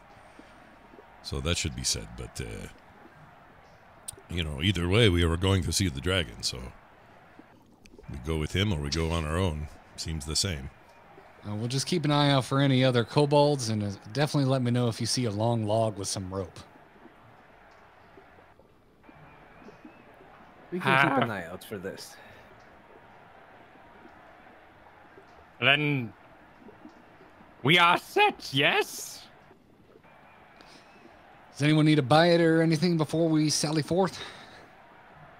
If you would like to count this as a short rest, you may. Oh, nice. Here at Camp Skoogie. I would like to do that. Skoogie Camp? Skoogie Camp, baby. You all get out your water skins, your snacks, and sit around while Skoogie presents. And he does several dances about his hat. And at one point, he flips the hat upside down, and with great gesture, almost like he's diving his arm inside the hat, he lifts in and then turns away from you, and you hear a of something being unscrewed from the hat. And he turns around with one arm behind him, and the hat now is missing its long, 2-foot-long stick on top.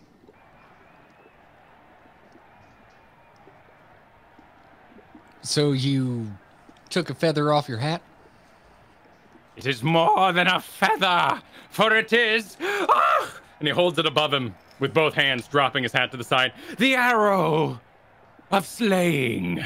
And holds it out before him. It is a metal arrow, some 2 feet long. The feathers on it are about 2 feet long as well. These massive, massive feathers. Immediately note that cutting down these feathers is probably the right thing to make it fly. But he does present you with an arrow of slaying, which you will find a link for there in the Discord. Okay. Seems that a new guy should take it. He has the bow. Am I really the only one here with a bow? I've got javelins and a mace. I mean, I have crossbow, but that arrow looks like made for bow. Like I can bow. fire a bow. I have one, but I Oh. think it would be better suited to someone who is keen on dragon slaying. This is definitely the right tool for the job. The arrow of dragon slaying, forged by me for my vengeance, my place stolen from me among my people.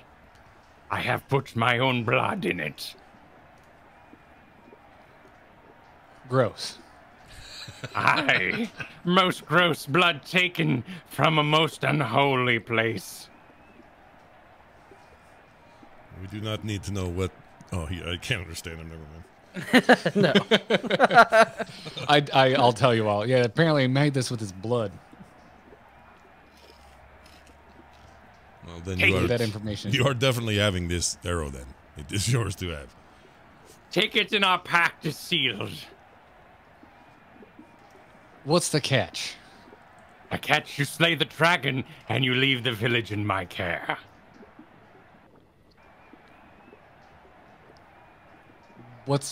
Is there something of value in this village? You pulling a fast one on us? People, worshippers, people who massage my feet day and night. All right, you throw in one kobold foot massage and you got yourself a deal. Aye, it shall be. When I retake the village, a For each kobold of foot us. massage you. For each, yes, yes. As long as we do it quickly and he doesn't eat all my kobold masseuses, it shall be done. How many are there? All right, y'all, you're in luck. I just got us each a kobold massage, foot massage out of the deal. Ko looks down at his hooves, looks back up, looks around. They know how to tend to horses too. They have hoof experience. Aye, the frog shall be most clean. He's not a frog. Okay. The frog is the small part in the center of the hoof which you must take good care of not to injure, for it is where the vessels are. Oh goodness, never mind. Okay. Kobold knows a lot. Don't need to horse-splain me. Yeah. My apologies. Brave adventurers, follow me then up the mountain. And he redons his cap, now missing its stick and many feathers. Does the arrow slaying sounds like it's pretty big. Does it fit nicely in my quiver, or am I having to strap this thing to my back? No, it fits in your quiver. However, it is a full metal kind of shaft on it, so it does take up considerably more space than the others, but it is fired exactly like a normal arrow would be. All right. I tighten my quiver strap and I get moving. Scoogie goes over and grabs the cage with the lizard on it and the bell and begins walking out of his tunnel, waddling out of his tunnel. I kind of shout ahead to him. What's with the bell? The bell? This allows me to cast my many shaman spells. Ding, ding, ding, ding, ding, ding, ding, ding. Are any of my candles at risk with this guy being around? Well, he currently doesn't know about your candles, but you do get a thought that he'd probably be pretty excited about them. Okay. Well, I'll keep him safe. As some might say, no take candle. That's what I would say. Keep them safe, keep them hidden. Yep. Come, Scraggy, lead the way. And he holds the cage out in front of him and starts walking. We continue up the mountain now. Cancel the sound of that crowd. We're far beyond such things. Oh, well, they're gone. All right. Goodbye, crowd. Oops, I can't find them. Okay, they're gone. We make our way up the mountainside. Infinite crowd. And we follow Scoogie, because Scoogie knows the way, after all. And Scoogie leads you up and around the mountain, and you circle the entire mountain once as you go. A good hour-and-a-half trek now, as you climb and you climb and you climb. And all the time, Scoogie stays in the lead, only stopping if we are delayed for any reason, and rings the bell aggressively to keep you going. But eventually we find ourselves back on the map here, if you will. Scroll down a little bit. We find ourselves here, on the edge of the mountain, with a great river of lava before us. It tumbles down the rocks, some 50 feet, before splashing a little bit and forming a small pool before you on the pathway that you're walking on. This pathway is massive now, up the side of the mountain, some 25 feet wide. Then it descends down another sort of lava fall, continuing downward. Scoogie walks out in front of you all, marked by this golden token here, and gets to the edge of the lava and points beyond. There!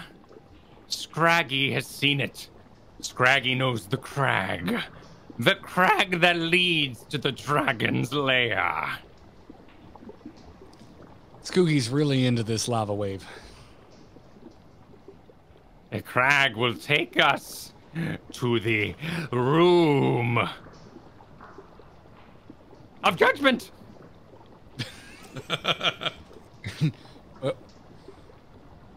Scoogie, why is it called the Room of Judgment? Because it judges you, and if you are worthy for its gifts. Hey, Delver dudes, you got much experience with trap rooms? I have none, and yeah. I immediately touch myself and heal myself because I'm not ready for this encounter. So, Wait, you didn't heal during the short rest? no, I didn't. I got some slots open and forgot to do healing, so I'm going to do it now. I'm going to cast Cure Wounds on myself. It wasn't a ton. Hold on. Let's do it at level. Yeah, we'll do that. Okay, so Kyle, we're looking at 20 points of healing. All right, that's a big amount of healing. Yes. I'm happy with that. All right. Okay, I am good. You keep whatever you were saying. Go. What does the tall one say? Am I the tallest one here? I think it's me. No, this is, yeah, it'd be Splendor Belt. Ah. You can just tell him I healed or whatever. Oh, he's just touching himself. Don't worry about that. Ah, as we all must at times. Come, we must cross. And he turns around and faces the river. The river of fire!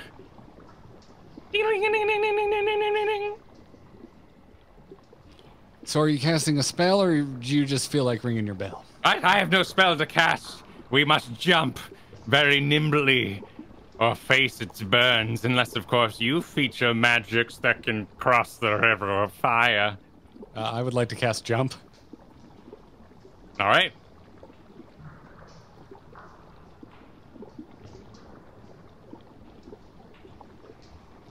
This is me, Garrett, talking. I'm clicking the button and nothing is happening. Oh, you've now cast the spell. The spell is now noted as being expended for the day.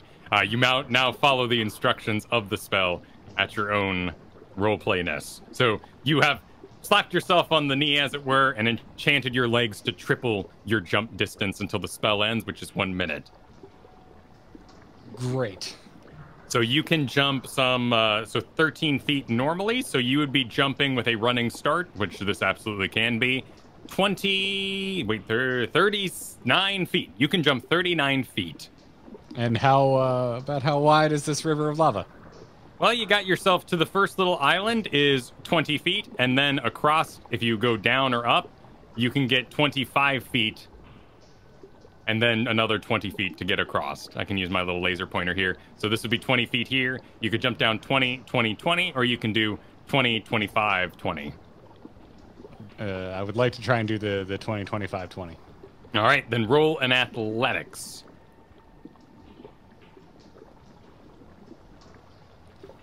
Rolling, and it is... Oh, that's not as high as I was hoping. 11. Without any sort of immediate danger, though, you do bypass any sort of clumsiness that would happen. And Marsh quickly and nimbly, with legs enchanted, jumps across the river of fire. Ko is gonna take a running leap, and using my mirthful leaps, which adds an additional 3 feet to any long jump I do,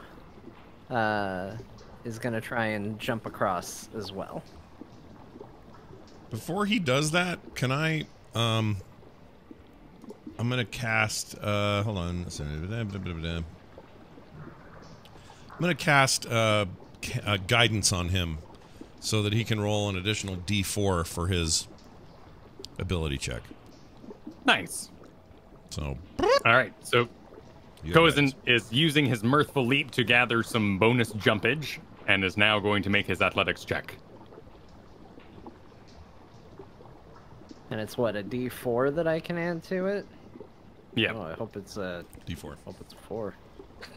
My athletics is not good. Nope. Oh. It's a 6. You know, for a character with mirthful leaps, I'm so bad at jumping. True, but you know, it is a strength-based exercise, so it does sort of go against. But you do manage to jump the 10 feet plus your mirthful, which is 13. So you land yourself on the first ledge. However, you do slip a little bit and take 5 points of fire damage with your resistance already included from the lava exposure from your mistake. Oh, jeez. So the lava hungers! and he does the little dance. Is that 5 you said with the resistance already figured in? Right, so 10 but 5 for you. Okay. And you're currently on this first little island. Don't feel too bad. At least you got a way to try. I don't have shit. Alright, well, I thought I was going to be a better jumper. And now feeling a little shamed. Is there anything above us? Is there like a ceiling to this place? No, you're walking on an outdoor path. This river of lava cascading down the side of the mountain. Open sky? Yeah. Okay. That's bad.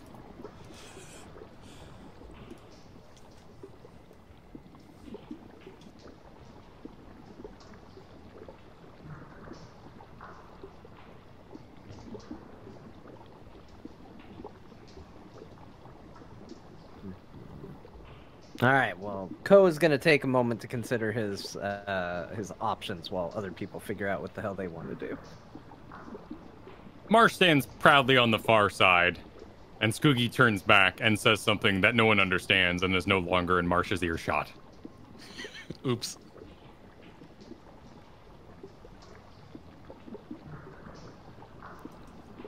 Skoogie runs back over to Splendorbelt and Grin Keeper and grabs both your hands and starts walking towards the river of lava. Grin Keeper will follow. I will say, okay, but because I don't, he knows that I don't know how to get over there. Or I know that. I don't have any kind of boost for any of this crap. So I will be a little resistant to his pulling me toward the lava. He stops about 10 feet from the edge of the river, currently on island number 1 of 3 out in the river of lava, and goes, Lama! Lama! And does a little jump as he stands there. So what's the base distance I can cover on a running jump, Kyle? 10. It's based on your strength score in 5th edition. Okay. So you can jump 10 feet because you have a strength of 10. Sort of automatic across the line. Oh, so even if I did a perfect mirthful leap, I can only do 18. Which is not likely to happen. Yeah, I gone and got myself stuck. Yeah. I got a question for the DM. If I conjured a crap ton of water to solidify parts of this river, would you allow that? I think that's a very creative use of the spell, and I would allow it. Okay. I still have the problem of the initial... Can I make that initial jump with my base strength? I don't know if I can. You can jump 16, so you could clear that pretty easily with a running start. All right, I'm going to give that a shot and then see if I can't create a middle point for me and Co. and everyone to use in the middle there with some lava, with some water to see if I can't do that. So let's do the jump first. So this is a strength test I'm doing? Yep, athletics. Or athletics, sorry. Athletics. Oh, good, because I have a higher thing there. All right, here we go. Oh, before I do that, I will cast on myself guidance. Can I do it to myself? Yeah, any creature. Okay. I do, but actually, let's double check, though. Willing creature, That seems but a little I don't know. silly. Yeah, I don't know if it's one me. creature willing. Okay. You can guide, your god guides you. You're not guiding yourself. All right. Well, I will add guidance to myself, and that will give me an extra d4 to this. All right, so here we go. Let's roll athletics. Oh, good. I'm glad I did that. So that's a 12 plus. Oh, come on, man. Where's your d4? There you go. Plus 3, so 15. All right, you easily and nimbly, or, well, clunkily, but, Splendorbelt strength, make your way onto the island next to Co. Okay. Cool. While I'm there, I'm going to go ahead and... Can I go ahead and do the rest of this spell? Or the rest Let's of get my Grin plan? Keeper across first. Okay, okay. Cool, there's room. Yep. It's a 10 by 10 little island of stone. All right, Grin Keeper's gonna bend down and offer to piggyback the kobold. And it climbs up on you and just keeps climbing until eventually it's put its legs over your shoulders. All right, It she'll grab onto the legs, and then she'll take her running leap. All right. Athletics away. A 9. A 9. She begins. I would have given to her guidance falter, too. Splendorbelt. Sorry, can I retro guidance on her? Yes, you may. Okay, free cantrip. So roll a d4 and let's see if we can improve it. It might be. I don't know. Maybe. Okay, 13. 13. She jumps and kind of looks like she's about to land right in the lava, and then kind of gives her a golden light, gives her a little boost, and she sort of floats the extra little bit onto the island next to you. Praise Paylor, I would yell. With a potato in your mouth. All right. We are all on the island. Well, not all of you. Oh, yes. Marsh is currently waiting for everybody. Well, it's good that you've all managed to get here, but I think we're a little stuck unless there's something you can do. Okay, I have this idea, and I will explain to them the plan, and the plan involves pull up the description. Create or destroy water. I'm going to create up to 10 gallons of clean water within range of an open container. We'll call the river a container, maybe. Alternatively, the water can fall in a 30-foot cube within range, which is probably what I would prefer. You destroy 10 gallons while doing that. Let's see. I can also kill a fog within that. Okay, that's interesting. At higher levels, creating or destroying water. Right.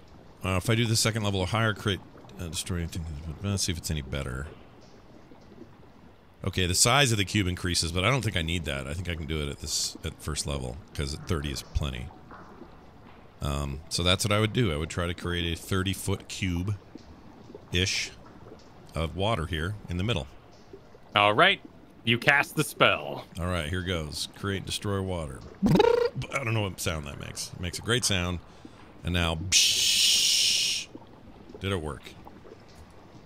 Oh, the water rains down and steam erupts upward, but it does solidify. However, this new island is slowly floating down towards the edge. Oh, gonna run and jump across before it goes. Using your previous athletics, you all easily jump over to the newly solidified bit of lava and cross with a couple of 5-foot little leaps on each and join Marsh on the far end. Sweet. Kyle, could I have scouted ahead a little bit while this was happening? Sure. Yeah. Roll a investigation. Rolling. All right, natural 10 and with modifiers 12.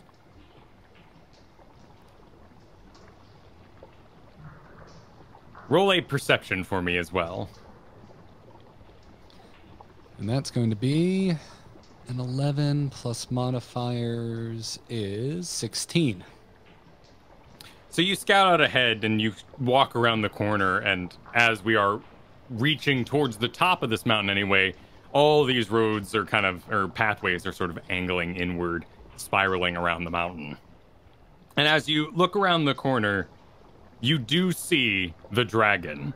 It is some 250 feet away, and much like a shish kebab, it's kind of grabbing and pulling with its teeth through the last kobold off the stick. And as it goes, you hear, "Praise! Praise my honor!"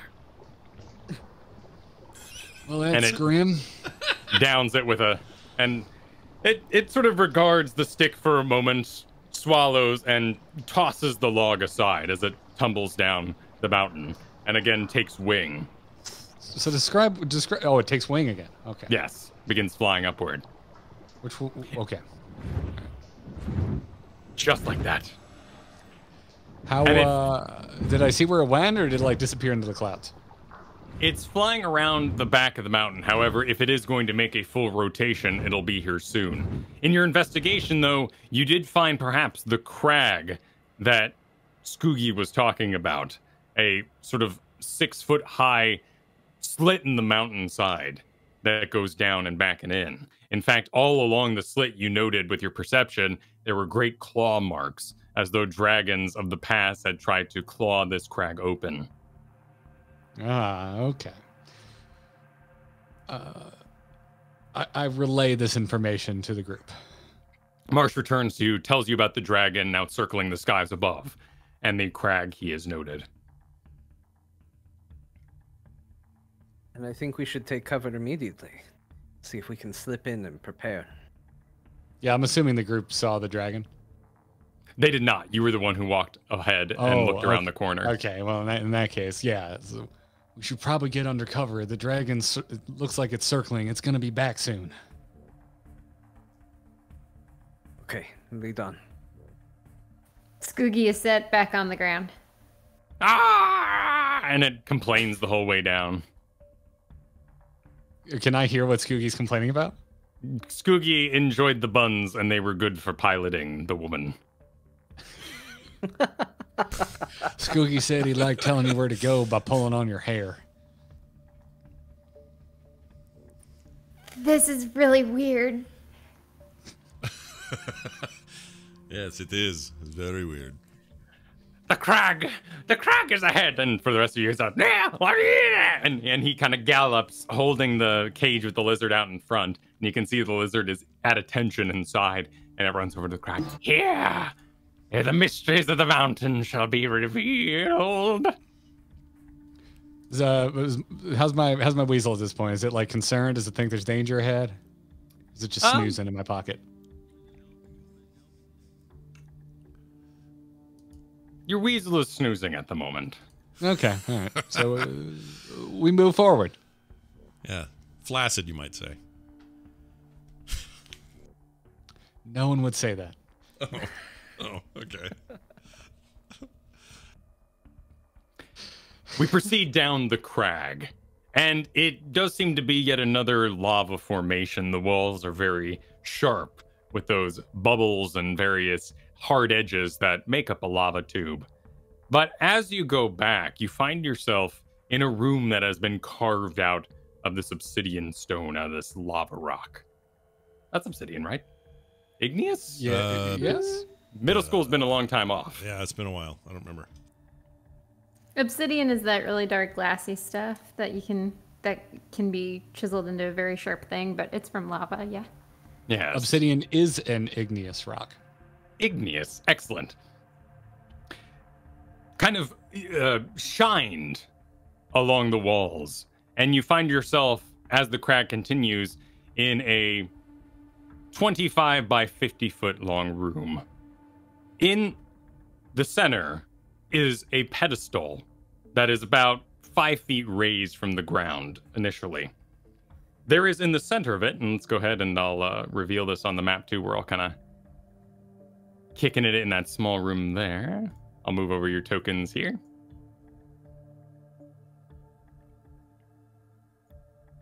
Let me get Skooky.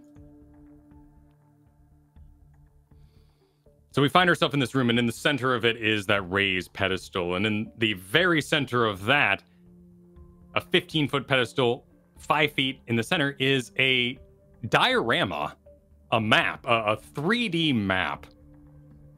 And it depicts some sort of cave structure, which also features the same pedestal in the center of it. On the back wall, you see to left and right those large tubes, large metal tubes, and they seem to be wet from cold, perhaps. The metal facing the changing temperatures. There is also a basin below, and on the wall is written in a language that the Delvers have seen before, that ancient elven script. However, below that, carved seemingly with some sort of elegant handwriting, a little over large, is cursive words. Signed one Radiant Lance. At the floor itself, in the area around the pedestal, vibrates slightly when you step on it, as though it is a plank covering an open space.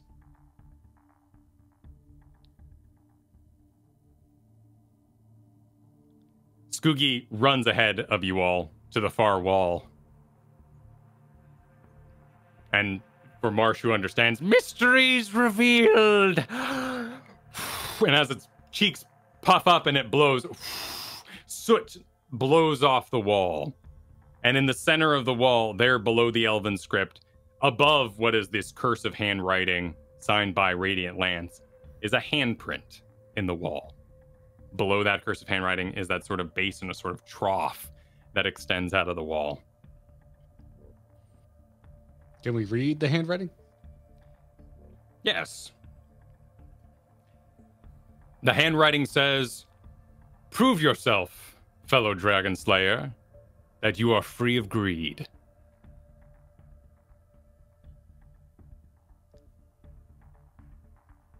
Well, that's just obtuse.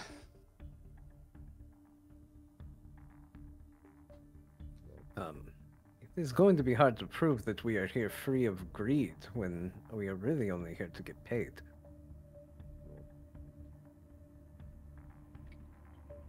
You've got a point. But to subsist and to survive is noble, is not necessarily greed. Greed is wanting more than you need. And we are not asking for more than we need. As philosophically enlightening as that is, do we want to try putting something in the basin?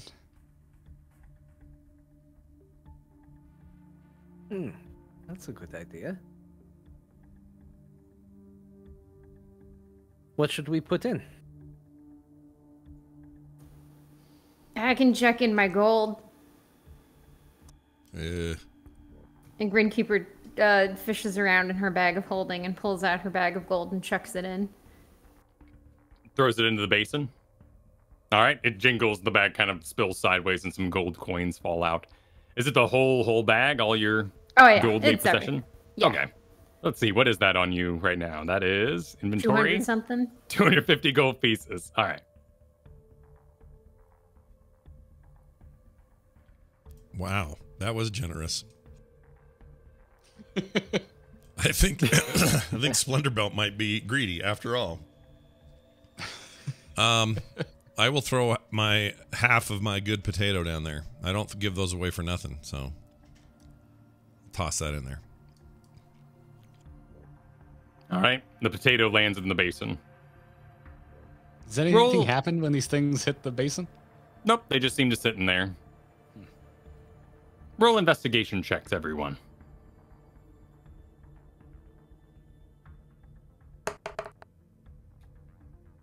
It's an 11 for Marsh. 21 for Co. 31 for Grin Keeper. A dirty one. 31. Grin Keeper basically takes a pose on one knee and, just ready for the action. I've done my part. Crandall, you don't notice anything particular. Marsh, you don't notice anything particular. But Co, you look around the room a little bit, and as your hooves go across the ground as it echoes slightly and gives, you brush away the ash and soot that has filled this room. And you see that the floor is actually glass, and underneath is a network of pipes. Some of them appear red hot. Some of them have that perspiration on them, condensation. And amongst them and beneath them, gears, huge clockwork gears are turning.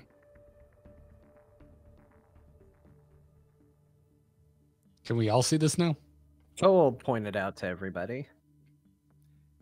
Co points out that this occupies the entirety of the floor surrounding the pedestal.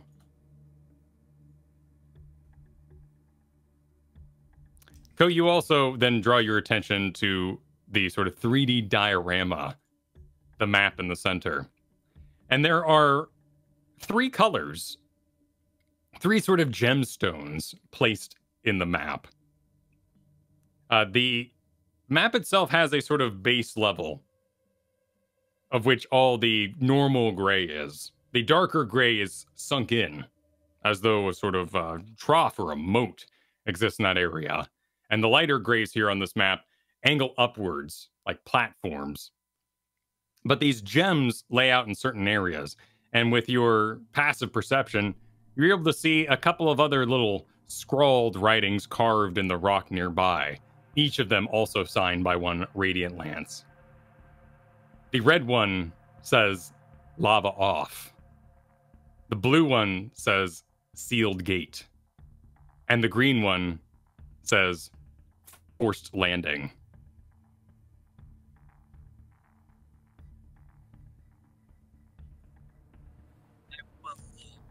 Point that out to everyone else as well. Remind me the blue one. Sealed gate, I believe it was, right? Sealed gate, yes. Sealed gate. Gotcha. If I had to guess, it sounds like almost as if it is tips to deal with a dragon or a dragon lair. Well, one is to turn off lava.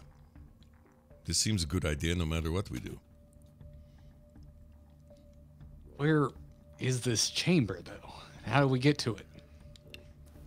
Grin Keeper's gonna try reading the Ancient Elven. Go for it. Intelligence? Yep, you know it. She always tries. It always goes real well. A dirty one. Got a 1. Is there a? You said there was a handprint, right? There's a handprint there. All right. Well, she's just gonna shrug and be like, and think to herself, "Better luck next time." And she'll take off. She'll put her hand into the handprint. Takes off her gauntlet and presses her hand to the handprint. And suddenly golden light circles out of her palm and spirals around the stone. It runs up the stone itself and lights up the words, the elven words above, before fading. The trough below gives a sort of scoop and throws the gold pieces and the potato back into itself. You see a door open and a great bright light of the lava beyond shines forth. The potato instantly disappears in a puff of smoke. The gold, however, runs, and underneath the floor, you see one of those pipes shine with gold as it moves through it and begins flowing about the clockwork contraption.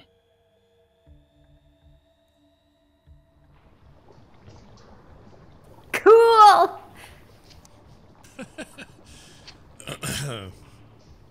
Maybe. As you watch, the gold pours down into a lower basin, and great kung, kung, kungs can be heard. And as the machine turns and Skoogie does another dance, the basin opens yet again, pong, kong, kong, and out pops in the basin a golden sword. Whoa. Cool.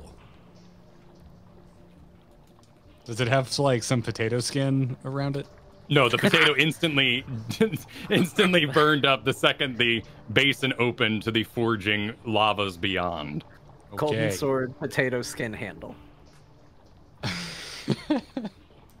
It's like that Voyager episode where Neelix and Tuvok are stuck in the teleporter together and they come out Tuvix. You guys remember this? And they came out a version of both of those guys. And so, like, one dude's pattern from his shirt is now part of, like, the uniform up here, the patterns on here.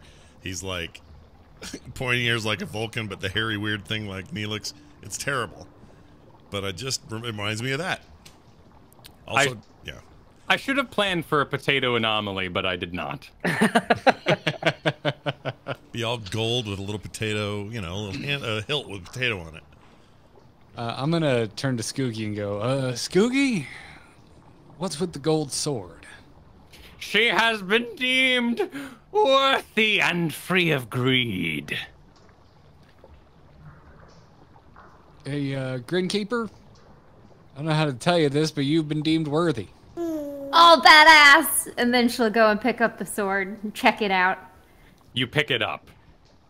And immediately, the lack of greed runs through your mind. You know immediately what this is. Forged of your own gold sacrifice to the altar of the old elves. The Dragon Slayer's longsword is yours. That's Hold up badass. a second. Can we just keep throwing gold in here and making swords? I mean, go for it. You guys might get special things too. I start chucking gold at the basin. Do you throw your whole bag? How much do I have on me? Inventory. You would have about 500 gold pieces on your person. I go, hey, Grin Keeper, how much you throw in there? Whatever I had on me. I have no idea. It was a bag full. How big is hers? Is it like a dual wielder or like? Longsword, so it'd be one-handed, so she can still use a shield. Okay. Do I have any reason to believe that if I put in a lesser amount, I'll get a dragon slaying dagger? You don't know. I'm gonna throw in 100 gold pieces. Okay. You throw 100 gold pieces in, counting them out carefully. Yes. Yeah. And then I just smack the crap out of that wall hand thing. Just start high-fiving it as hard as you can. Pretty much. Yeah. Yeah. Real impatient. There's no reaction. Skoogie, what's up with this thing? Why is it broken? You are deemed unworthy. Your heart is full of greed. Who deemed it? I don't understand how this contraption works. No one's here judging me. The Are you judging me, Skoogie? I judged you capable of killing dragons, so you have my blessing. Do I need to put more gold in? Is that how it works? Because we're bargaining. Hey, your greed shows. You are unworthy. You think of the gold you throw in. You are concerned for its value. Your greed is too much. I scoop it up and I say something about tarnation.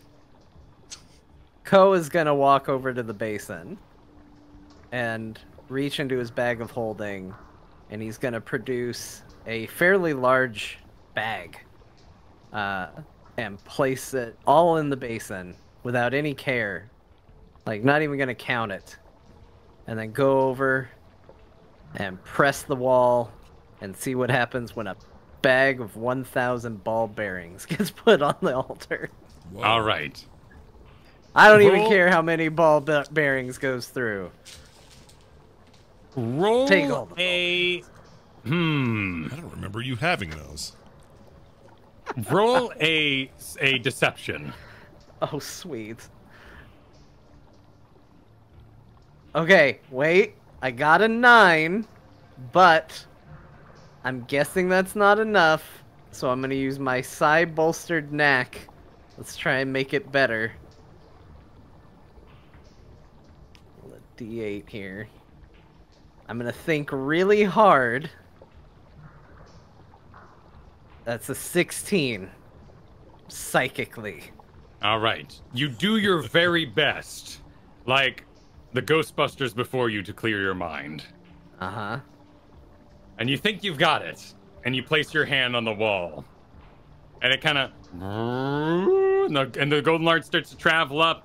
The ball bearings get chucked backwards, and then the light kind of retracts back to your hand. The machine runs, and a large lump, sort of in the shape of a dagger, kind of, pops out in the basin. But it definitely looks like about all your ball bearings melted together with a ballish shape to them still.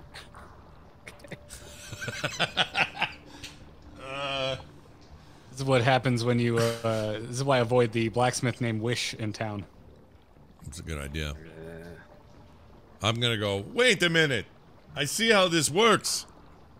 I am a faithful follower of Paylor. Do not have a greedy bone in my body. I'm going to do this, and I'm gonna pull all my candles out and very quickly jam those in there and run and hit the thing, hoping that for the team, not for me, but for the betterment of us, a candle of the deep or invocation or some other fancy I'm the rogue candle. of the group, and you're way greedier than me. All the same, let's see what happens. Roll that deception check. Okay. Damn it. Oh, wait a minute. Does that mean my deception failed, Kyle? Yes? It does actually matter. Because Okay. I don't use the Oh, yeah, you can keep your psychic side point. neck. Nice. Says the man trying not to be greedy. Yeah. Well, you know. Since it's been a minute or more since we last casted, I'm going to cast guidance on myself one more time. Okay. In the least greedy way. And then I'm going to... sorry, what'd you say? Deception. So here goes. Yeah. And then I'm going to roll an additional, on top of that 12. I'm sorry, on top of that 13, an additional 4. Come on. Okay, so that's 15 total.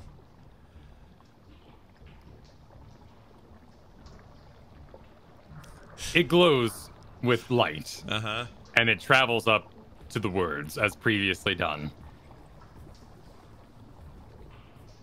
The gears turn below. However, you begin to see a great amount of white paste being splattered on the glass floor. Your wax has sealed some of the contraptions apart and together. And as the basin opens, wax is blown out of the hole.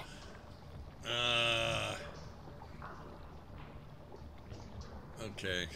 I mean, I have to ask, what did you expect was going to happen? I have been interested for a very long time, and a candle of the deep is very hard to find.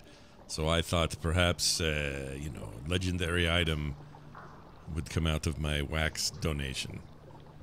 But alas, it is not to happen. I should have stopped Gold with went potato. in, gold came out. Well, yes, but I don't know. Is this you put in same material? Perhaps you get the better thing made of it. It was just a try. I can buy more candles. Is point. It's no big deal. I should have stopped Cal- at potato. I'm good. Kyle, did you say much earlier a door opened? Yes. Ko and Marsh, you both noted that when Grin Keeper received her blade, the center of the small diorama, the area that looks like a small diorama of your small diorama sitting in the middle of the room, popped up as though a button could be pressed down.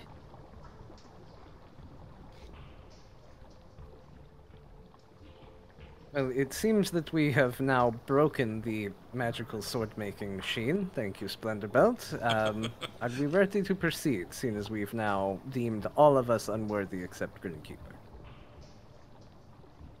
Let's go! I draw my bow. Alright, we'll push whatever the button is.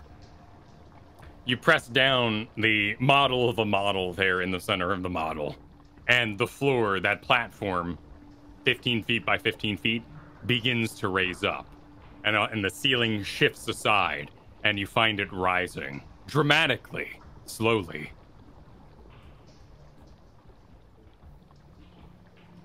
If anybody has anything they want to do before facing the dragon, now might be a good time to do it. I'm gonna drink my potion of fire resist. Sounds good. You see Marsh drink a potion, quaff it back.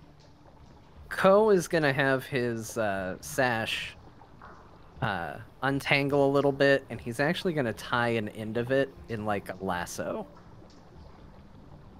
But then continue to wear it. Just have it at the ready. Sounds good. We all step on the platform, Skoogie included, jumps on the platform as well.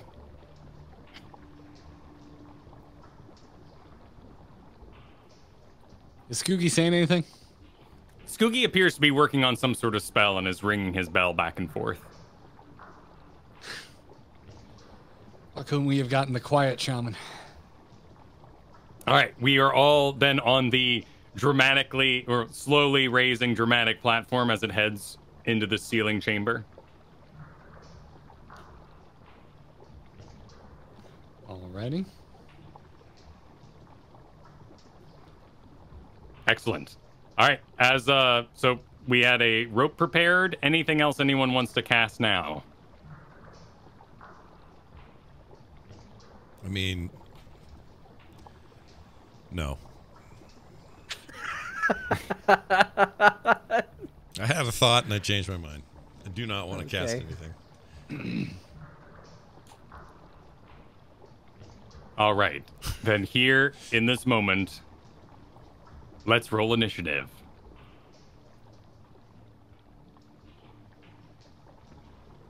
I take that back. I'm going to give guidance to everybody. No, so I can't do that. I have to give it to the front guy, so I'll give it to Kyle. Or to, frickin' Don't give the DM. I'm going to give it to Garrett. Guidance. He doesn't need it. I'm giving it to Garrett.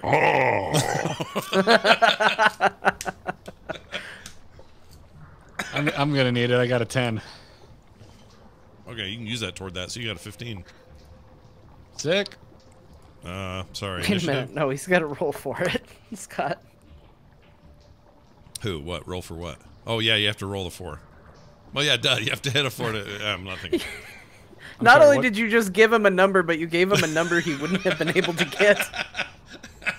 There's no 5 on the D4. So I have to roll a D4? Yeah. There's no D5, it turns out. Scott's being dumb. I got a 1. Ah, damn it. All right, well. He got 11. It's better than 10. 17 for me. I got a 15. 5. This makes me really happy, Scott. That was really funny. I wasn't thinking. I don't know how your spells work, so I can't be I can't be held responsible. I cast guidance on you, so you rolled a 15 now. That's just how guidance works. I cast guidance. I dictate how much better you do. And the dragon's dead. We win. Let's go home, everybody. GG. Guidance. Modified rules.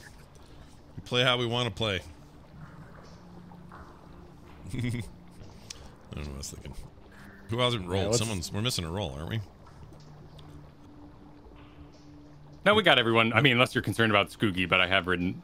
No. I thought one of us hadn't, but I guess we all have. All right. He is rather endearing. I hope Skoogie makes it out of this. Oh, Skoogie's all of Kyle's NPCs so far have been glorious. Skoogie's awesome. Marsh, the long elevator carries you up into the mountain. Is there any advice you would like to share with your fellow now about to be dragon slayers? Yeah. I'm gonna pull out a book that I definitely didn't put notes in to remind myself what to tell people about dragons. All right, so I start. I guess this would be. I'm essentially pontificating about the nature of red dragons. One could. I mean, you could also roll a performance check, and maybe you do a nice shepherd speech for us. Oh, okay. All right, I'm gonna roll a performance check with my unmodified charisma. So that would be a 9.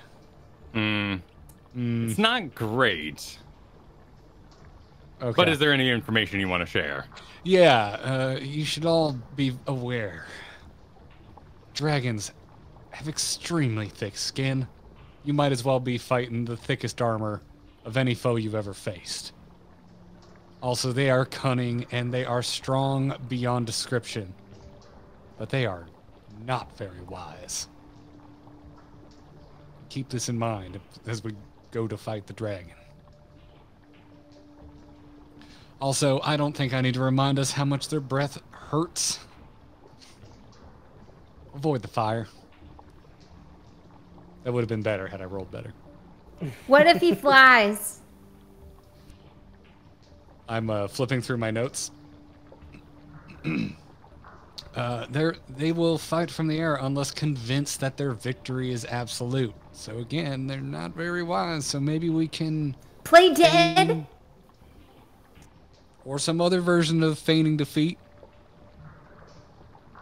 Do you want us to all lie down and pretend to be dead? I'm not sure that's the Grin wisest Keeper is already lying down on the ground. Do I look dead? She accepts her fate, as do we all. But be prepared, for it is the time. And you see a open ahead of you, and you see a room lit in red light as you rise up. The time is now. Go ding-a-ling-a-ling, ding-a-ling-a-ling. And he rings his bell around in circles a couple of times, and you all feel a magical inspiration of sorts, and you all have DM gives inspiration. The show I do. You all have inspiration, and can nice. Sweet. use that for the upcoming battle. Nice. Grin Keeper stands up, by the way. Wonderful. As the red starts to bask us all, and it seems like the fight is at hand, I go, oh, I just remembered. They can control their lair. They can control tide levels, overgrowth, and stuff like that. Kind of important. We probably want to find that red lava stone. All right. You go up and you find yourself, move up your map a little bit and you'll see yourselves there. You find yourself in a massive, massive room. The top of the mountain, the peak. All around you is a great moat of lava. There are 2 bridges that extend over it into an outer ring that makes up the map. But in the center is this raised platform that loops up first to 20 feet, turns and kind of loops back in the center to 40 feet. 40 feet above you sits with his claws crossed, looking rather smug with smoke issuing from his nose. The dragon looks immediately down at you. Around you, you see the room that you saw in the diagram, which is currently in the center of the platform that you've been riding. To the north would be the button that turns the lava off, as you noted. Somewhere to the east is the button that seals the gate. Not sure what that one does. Seals a gate of some kind. And then a button to the south that forces landing, apparently. Ko, you note above you that there are these large metal juts built into the ceiling. That something happens up there, that there is some sort of conduit or cast that comes out of these, maybe related to those buttons. Ko and Marsh actually note that around the moat of lava are several tubes. And I'll highlight those here. Tubes facing towards it, perhaps where something to turn off the lava comes out. But the dragon is forefront in your minds. The huge red dragon sits, and he raises a claw under his chin and gives a little huff as smoke pops out of his nose. Slayers have come for me. It seems the time for battle is now, but why waste good conversation? Come, entertain me.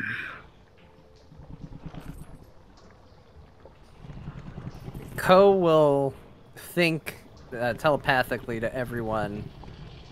If it comes to it, I'll take care of the lava off button. I think I can get to it. Ooh, which one should I get? I mean, I think force landing is going to be the most important, but we also need a way to steal them in. I think we're going to need to hit all three. At the same I'll go time or when- separate? or all at the same time?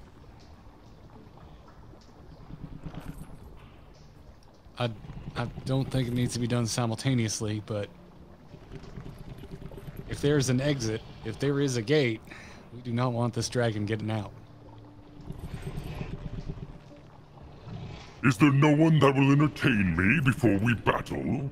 Yeah, so coming up we saw 3 kobolds offered on a piece of wood. Why a piece of wood? That seems, like you're barking up the wrong tree. He stands from his resting position and kind of unfurls his wings and takes a rather wide stance. This is the one deemed worthy by the mountain to face me. How'd you know it deemed me worthy? You wield the blade of the Dragon Slayer. I know it, and I laugh at it. I laugh at you, small girl. Glad you liked my joke. I just came up with it. He's very entertaining, yes. You are all fools. This is the best you could bring, Skooky.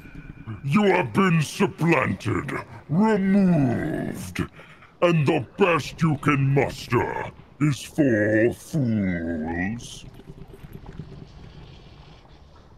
And Skoogie, cowering behind Marsh. Fools enough to face you! Fools enough for this! And Skoogie rings his bell yet again. Top of the initiative, he did roll and gives everybody 10 temporary hit points. Nice. So, that's on the yeah. So in case you don't see that, Garrett, it's just on the left there. Would you say 10? 10. So on the right side of your right. health points there, you can double click it and enter 10. And when you minus damage, it'll take from that first. Yeah, I'll just tell you left to throw you off for a while, and then Kyle will tell you. Yeah, I saw the heal damage thing. I added 2 because I was still missing 10 health from before. Cool. That works. Yeah, that works. That does the job. All right. He hasn't taken off yet. Splendor Belt, you surprisingly rolled the highest. You begin, and let's let loose the battle with the dragon. Okay. He's still on the ground? He's not in the air? Yep. He is still on the ground. In fact, I'm going to reveal on the side here. I have 120 feet being the top that he can go to, and he is currently at 40 feet, but on a platform, so we're going to put him on the ground level. That'll just be there, a little meter to help us should he fly about. Okay. Kyle, I'm looking at a map. Can I actually see everything that's on this map? Yep. There are the notes for the height. There are the buttons that are noted. The golden area, as well as that brown, is his hoard, a huge pile of gold. And sitting on top of it is an entire coach with several horse skeletons still attached to it. Out of the coach's door pours gold pieces. All right, I'm going to help with 5 more hit points per person by casting Aid at 3rd level. Now this goes to our max hit point total, so it would stack, correct? Exactly. Right. That's mine. It says right here. Well, actually, it doesn't. Are we sure about that? It does stack? Yes. Okay. These are maximum hit points, not temporary hit points. Okay. So this is a duration of 8 hours. And I will cast Aid. Hold on, I gotta cast it. And you all add... Oh, I'm sorry. Did I say 5? It's actually 10 at level 3. So Sweet. You all get 10 extra. On top of your 10 temp, put another... I guess they're temporary also, so put 20 in their total. Or, you know. Wait, no. So you click your health bar there, and you can add HP max modifier, put that to 10, and keep your temporary hit points where they are. Okay, hold on then. It also I heals see. for the 10 that it gives you. Correct. Which is what I was curious about, but yes, it does. So make sure you don't leave your health in the dust, as it were. Oh, interesting. Okay, so 10... Okay. It's the first time I've used this. Let's see. Heal. So that means I have another... Actually, that's just right for me. Okay, yeah. So that's how that works. I cast that. And... the gray around us, not the pedestal or the platform that we came in on, but all this gray around us, is it at equal level to where we are? Or is it down? Yes. Is it up? Okay. We're all close together, yeah? Yep, you're all bunched here in the center. This would be, ramp up to 20 feet, ramp up to 40 feet, but otherwise, all of this darker gray area is all the same height. Okay. Okay. Could I pass, or could I cast Pass Without a Trace? That would have been great for the ride up. However, it is not your turn at the moment. Oh, yeah. Okay. So I'm going to take my dude. I'm going to do some movement. And, wait, who's yellow? Is that Grin Keeper? Her name's No, yellow is Googie. Oh, where's Grin Keeper? Oh, there she is. All right, so I'm going to do an interesting little bit of movement here. You'll have to tell me if you allow me to do this. I kind of want to go, merp, hear me on the map, merp, merp, grab my shit out of her bag, and then merp, merp, merp, merp, merp, and stay there. Because she has my maces, so I just want those. And then that'll be the end of my turn, and I will ready my maces. I will have them ready. Okay, all right, I will allow this. You grab your maces out of her bag by plunging both hands. Grin Keeper, you feel your bag being rustled in, but otherwise Splendorbelt then runs for it a bit. Just going to spread out so we don't get AoE to death together. A good idea, because the first thing I'm going to do is Dragon Breath. Oh, man. Which will reach Stupid to... low initiative. Which won't hit Splendorbelt, but everybody else, roll a dexterity saving throw. At least we'll be in the aura, right? Yes. Should be. Man, I don't even need the aura. That's fine. I got a dirty 21. An 11. 27. Jeez. Yeah, it was good. It was a natural 20. Holy Nice. Moses. So Grin Keeper, you take the full brunt of the 28 fire damage. That isn't half, correct? That is half for you at the moment.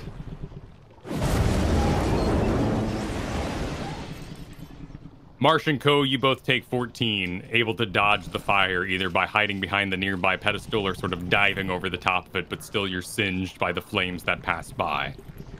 And that's taking into account the halving of the half as well? Exactly. Okay. Co., you're up. Wait, nope, hey, hang on. I still get a movement and stuff.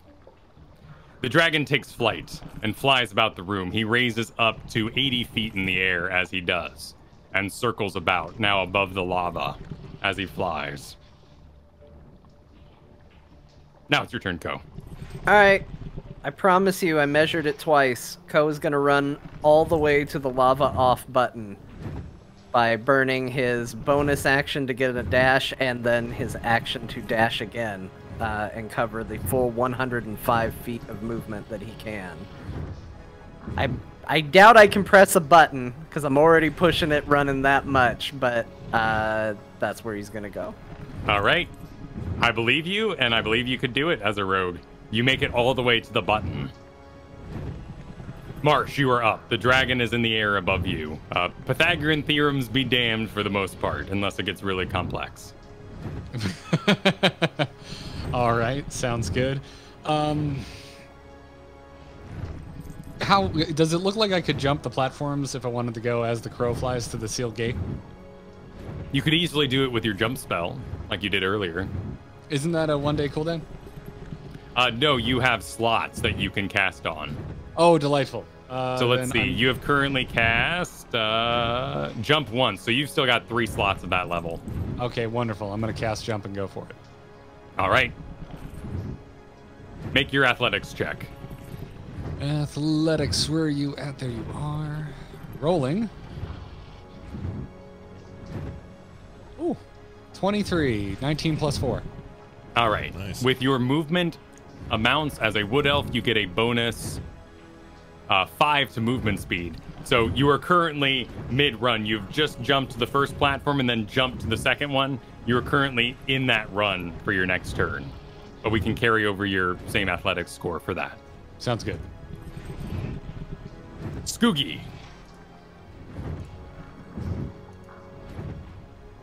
is on fire. Oh no! No! No. Skoogie runs in circles a few times over here and settles in a heap. No! Oh, He was so Skoogie. useful. He did more to buff us than Splendor Belt did. Hey, now.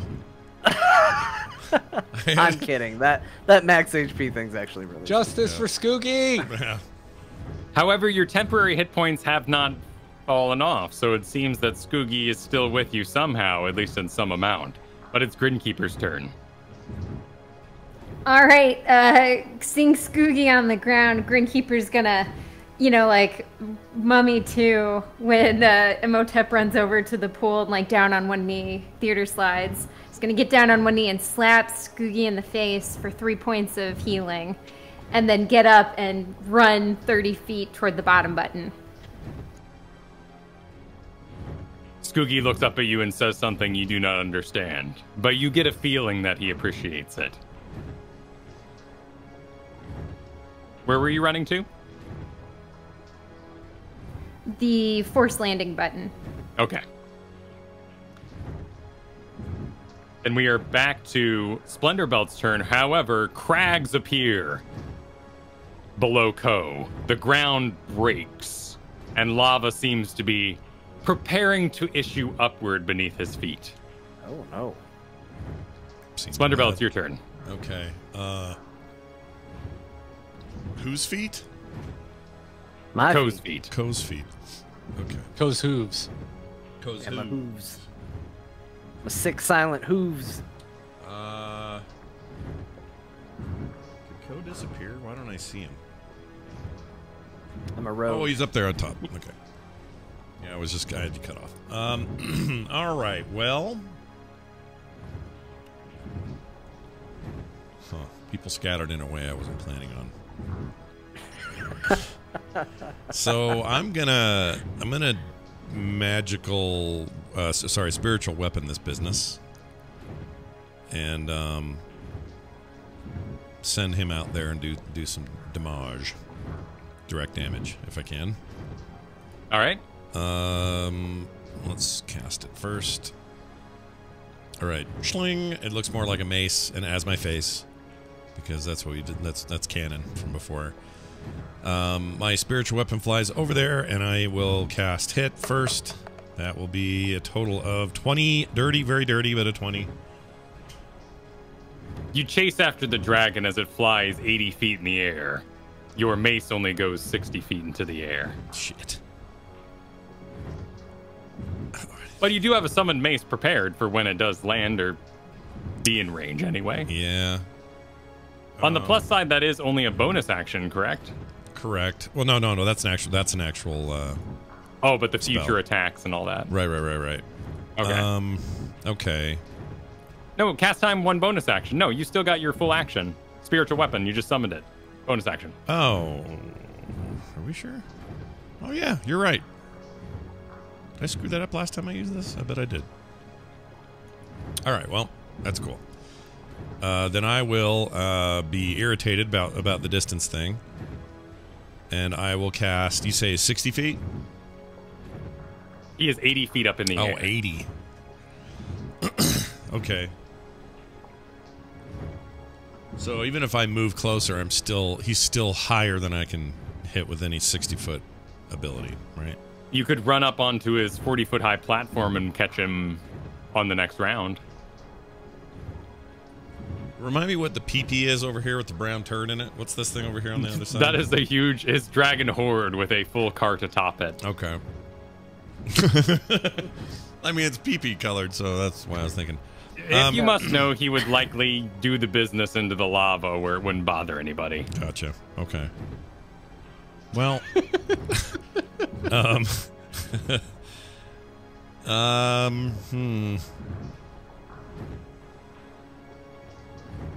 That's not gonna work. Okay. No, that's still too far.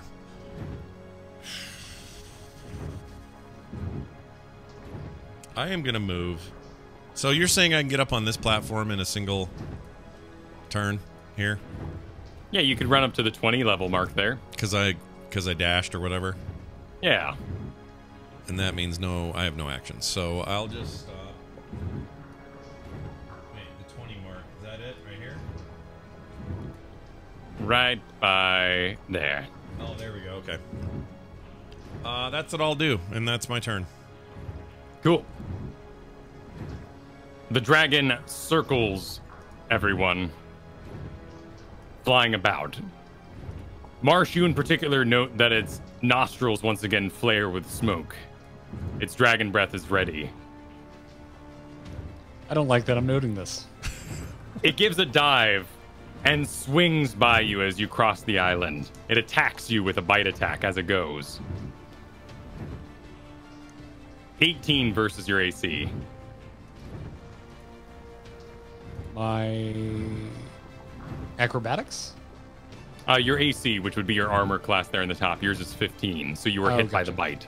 Okay. It snaps at you, dealing 17 points of damage. Whoa, that's too loud. Jeez. Sorry. Holy cow! The dragon is appropriately loud for the situation. I thought I had a quieter, shorter one, but I don't. And flies around and attempts to rake Grin Keeper with a claw attack as it goes. Can this be an attack of opportunity back toward the dragon? Marsh certainly gets attack of opportunity. This is where you make a basic attack with a melee weapon as it exits your movement area. It would have been nice to know that. Let's see. So where do I see attacks of opportunity? Is that something specific? It's more of sort of a feature of the game, so you could make a dragon tooth dagger attack against it. Okay. Do I just roll? Yep. Okay. Dragon Tooth Dagger. You want to roll for hit first, and then Yeah. Well, You if have I hit. roll. Okay. Oh, it hits rolled because an it's an opportunity attack. Yeah, duh. Never mind. So as it bites you, you pull a dagger out and give it a stab and a little run along as it flies by. Cool. That happened. I'm hurting, but I feel satisfied. You have dealt 6 damage with the dagger and 3 additional with the acid, for it was a black dragon's dagger, which you made long ago. The attacks against Grin Keeper are a 17 and an 18. Miss. And it flies on now 40 feet in the air. Do I get an attack of opportunity? You do. She's gonna take a hit with that sword! Whoop! With an 11. It's a miss. You swing wide. Wait, I get inspiration, right? I can use that to reroll, right? Yeah, you could use that.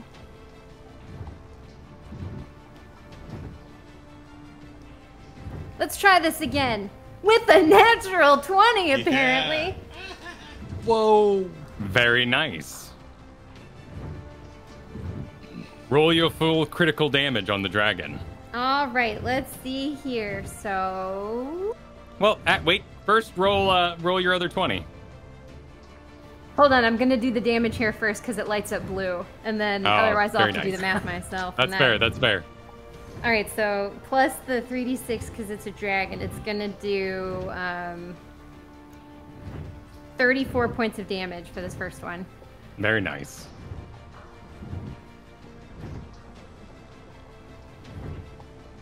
Next one is a 3 plus the hit, 11 total. All right. Not a critical, but a fine hit of 37 damage as your sword swings through the air. You kind of carry that weight around like a purposeful miss, and holy light gleams from your blade as you smack the dragon with an excellent hit. Ko, it is your turn.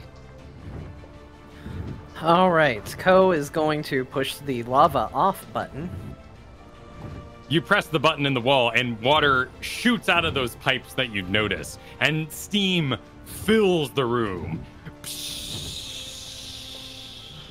The glow diminishes. However, Ko has thrust us all into total steamage. Oh no. Shit. Oh boy. Dragon included. Yeah, as soon Is there as anything else you'd like to do on your turn, Ko? Well, now I can't see a damn thing. I've really caused a problem here. Yeah, I will go ahead and take out with my left hand my dagger of venom. And would I have my action to cause the poison to coat the blade, or was my action pushing the button? No, you could hit the button if you really wanted to. Give it a little knock. Okay, yeah, I'll do that. And not really aggressively, but I don't know that this has taken care of the lava boiling up under me. So Ko would stumble, about 15 feet or so away from where he was to try and get away from what he sensed to be imminent danger. Sounds good. You stumble through the mist, or through the fog, through the steam, as you coat your blade with poison. Marsh, it's your turn. You were mid-run when you were bit, and now you are thrust into steamy darkness. Is it darkness? Is it like in a technical sense? Is it darkness? You do have dark vision as an elf, yes, but the steam is what is obscuring your vision right now. Oh, you said steamy darkness, so that's why I'm asking. It's my favorite TBS Up All Night show. I love that. Steamy Darkness.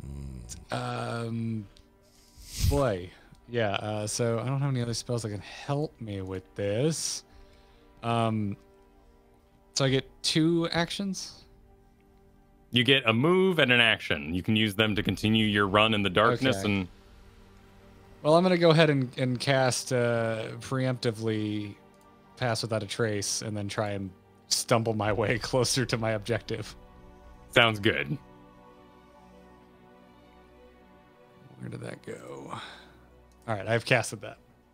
Pass Without a Trace allows a veil of shadows and silence to radiate around you for the duration. Each creature you choose within 30 feet of you has a +10 to dexterity stealth checks.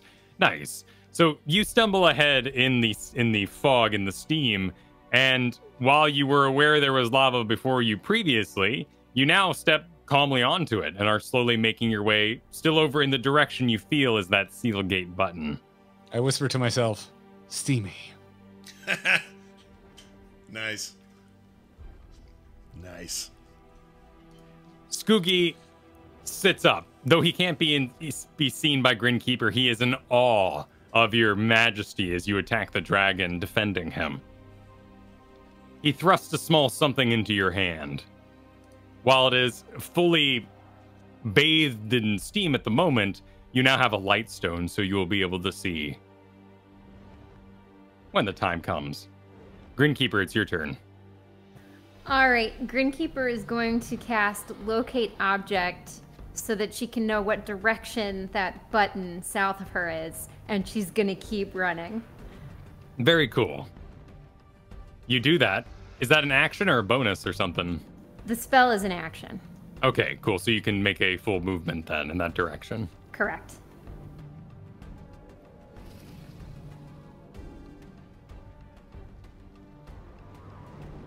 All right, we are back to Splendor Belt. Okay. My create and destroy water skill or ability slash spell, I have still a slot open at 3, and I have a question. So this will give me a 30-foot cube of water, or alternately, I can destroy fog in a 30-foot cube within range. If I'm using it at this level, was it 3rd, then I can do 5 feet for every level above 1, so that's 40 feet of fog I can dispel. The problem is I don't know where I am, so I think what I would do is, if you'll allow it, I will create the 40-foot fog displacement so that I'm on the very edge of its diameter, or its peripheral, and the rest of it would be out, circled out in front of me. Does that make sense? So I'd be on the edge of my own circumference is where I would be. And I want it to go, because I know I'm kind of up and in the corner over here on the right, and I want it to kind of go southwest of me. Towards the center of the battlefield? Yeah, but still with me in it, so it won't be it won't truly be the center, but enough for me to see where I am and see ahead of me by that 40-foot cube. I guess I keep saying circumference, but it's a cube. Sounds good. I have done just... Okay, awesome. That's exactly what I would do. And seeing what I see. Now, the cart thing here, what's it called? The cart, the wagon. The wagon. Isle o' Treasure. Are there, like, if I ran over there, is there like a place to hide in there or hang around in there or be near that or use it as cover? You could totally climb up in that cart if you wanted to. I'm going to do that. Mostly for cover. So I'm going to move. That'll be my movement, is get inside of that thing. And that. Splendor Belt, where no one else is aware of this, jumps inside the cart on top of the treasure hoard. Yeah. Yeah. But I did not greedily grab any coins, I might point out. Because I'm not. Oh, then you get a long sword. Sweet. I want my candle, damn it. All right. That's my turn then. The dragon flies about. No one's quite sure where. But a great light is lit where you previously stood as a great dragon roar goes out, and he bathes the entire area in flame.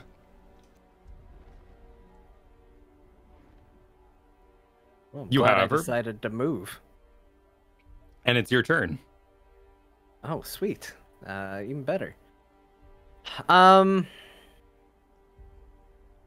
So you said dark vision isn't helping with this. It's being more obscured. So would light actually help with this, or is light kind of trivial? When it did its breath, did I get a sense of being able to see better, I guess? All you saw was lit fog and steam. You didn't actually clear any area. It is still heavily obscured.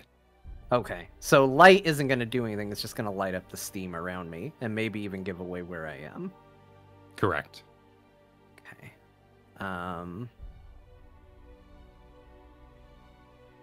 Well, hell. Ko is going to try and kind of back up towards where the direction of the button was to him and get his back to the wall just so he knows he's not gonna fall off anything, and maybe kind of squirm his way all along the side of the room. And I don't know, bonus action to hide. Sure. in this fog.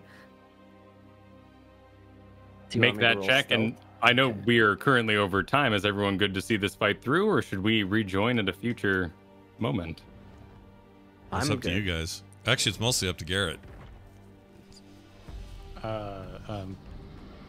I do have places to be.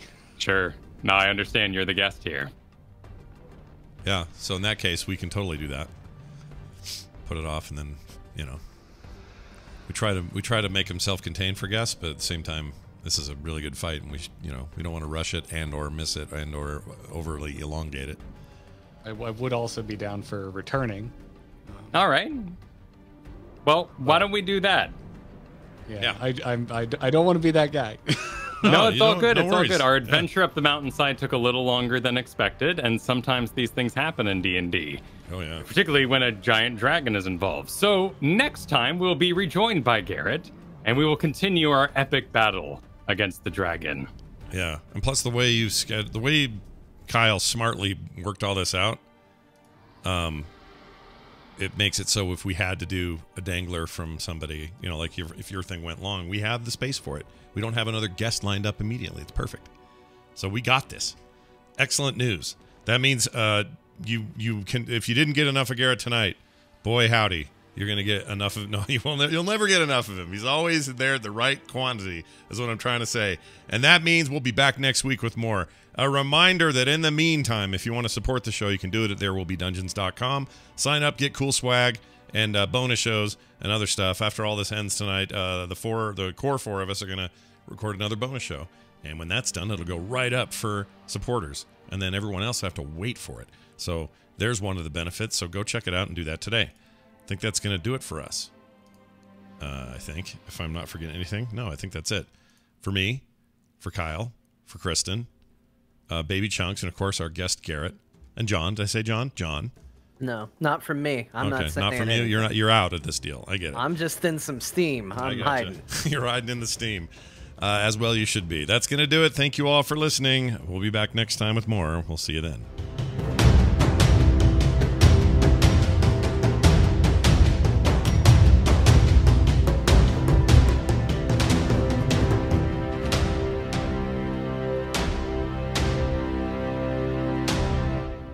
This show is part of the Frog Pants Network. Frog Pants Network. Get more shows like this at frogpants.com. Oh, well done. The chat room seems to be thrilled that Garrett will be back. Yeah, they like the idea of more Garrett, so there you go, baby. Well done.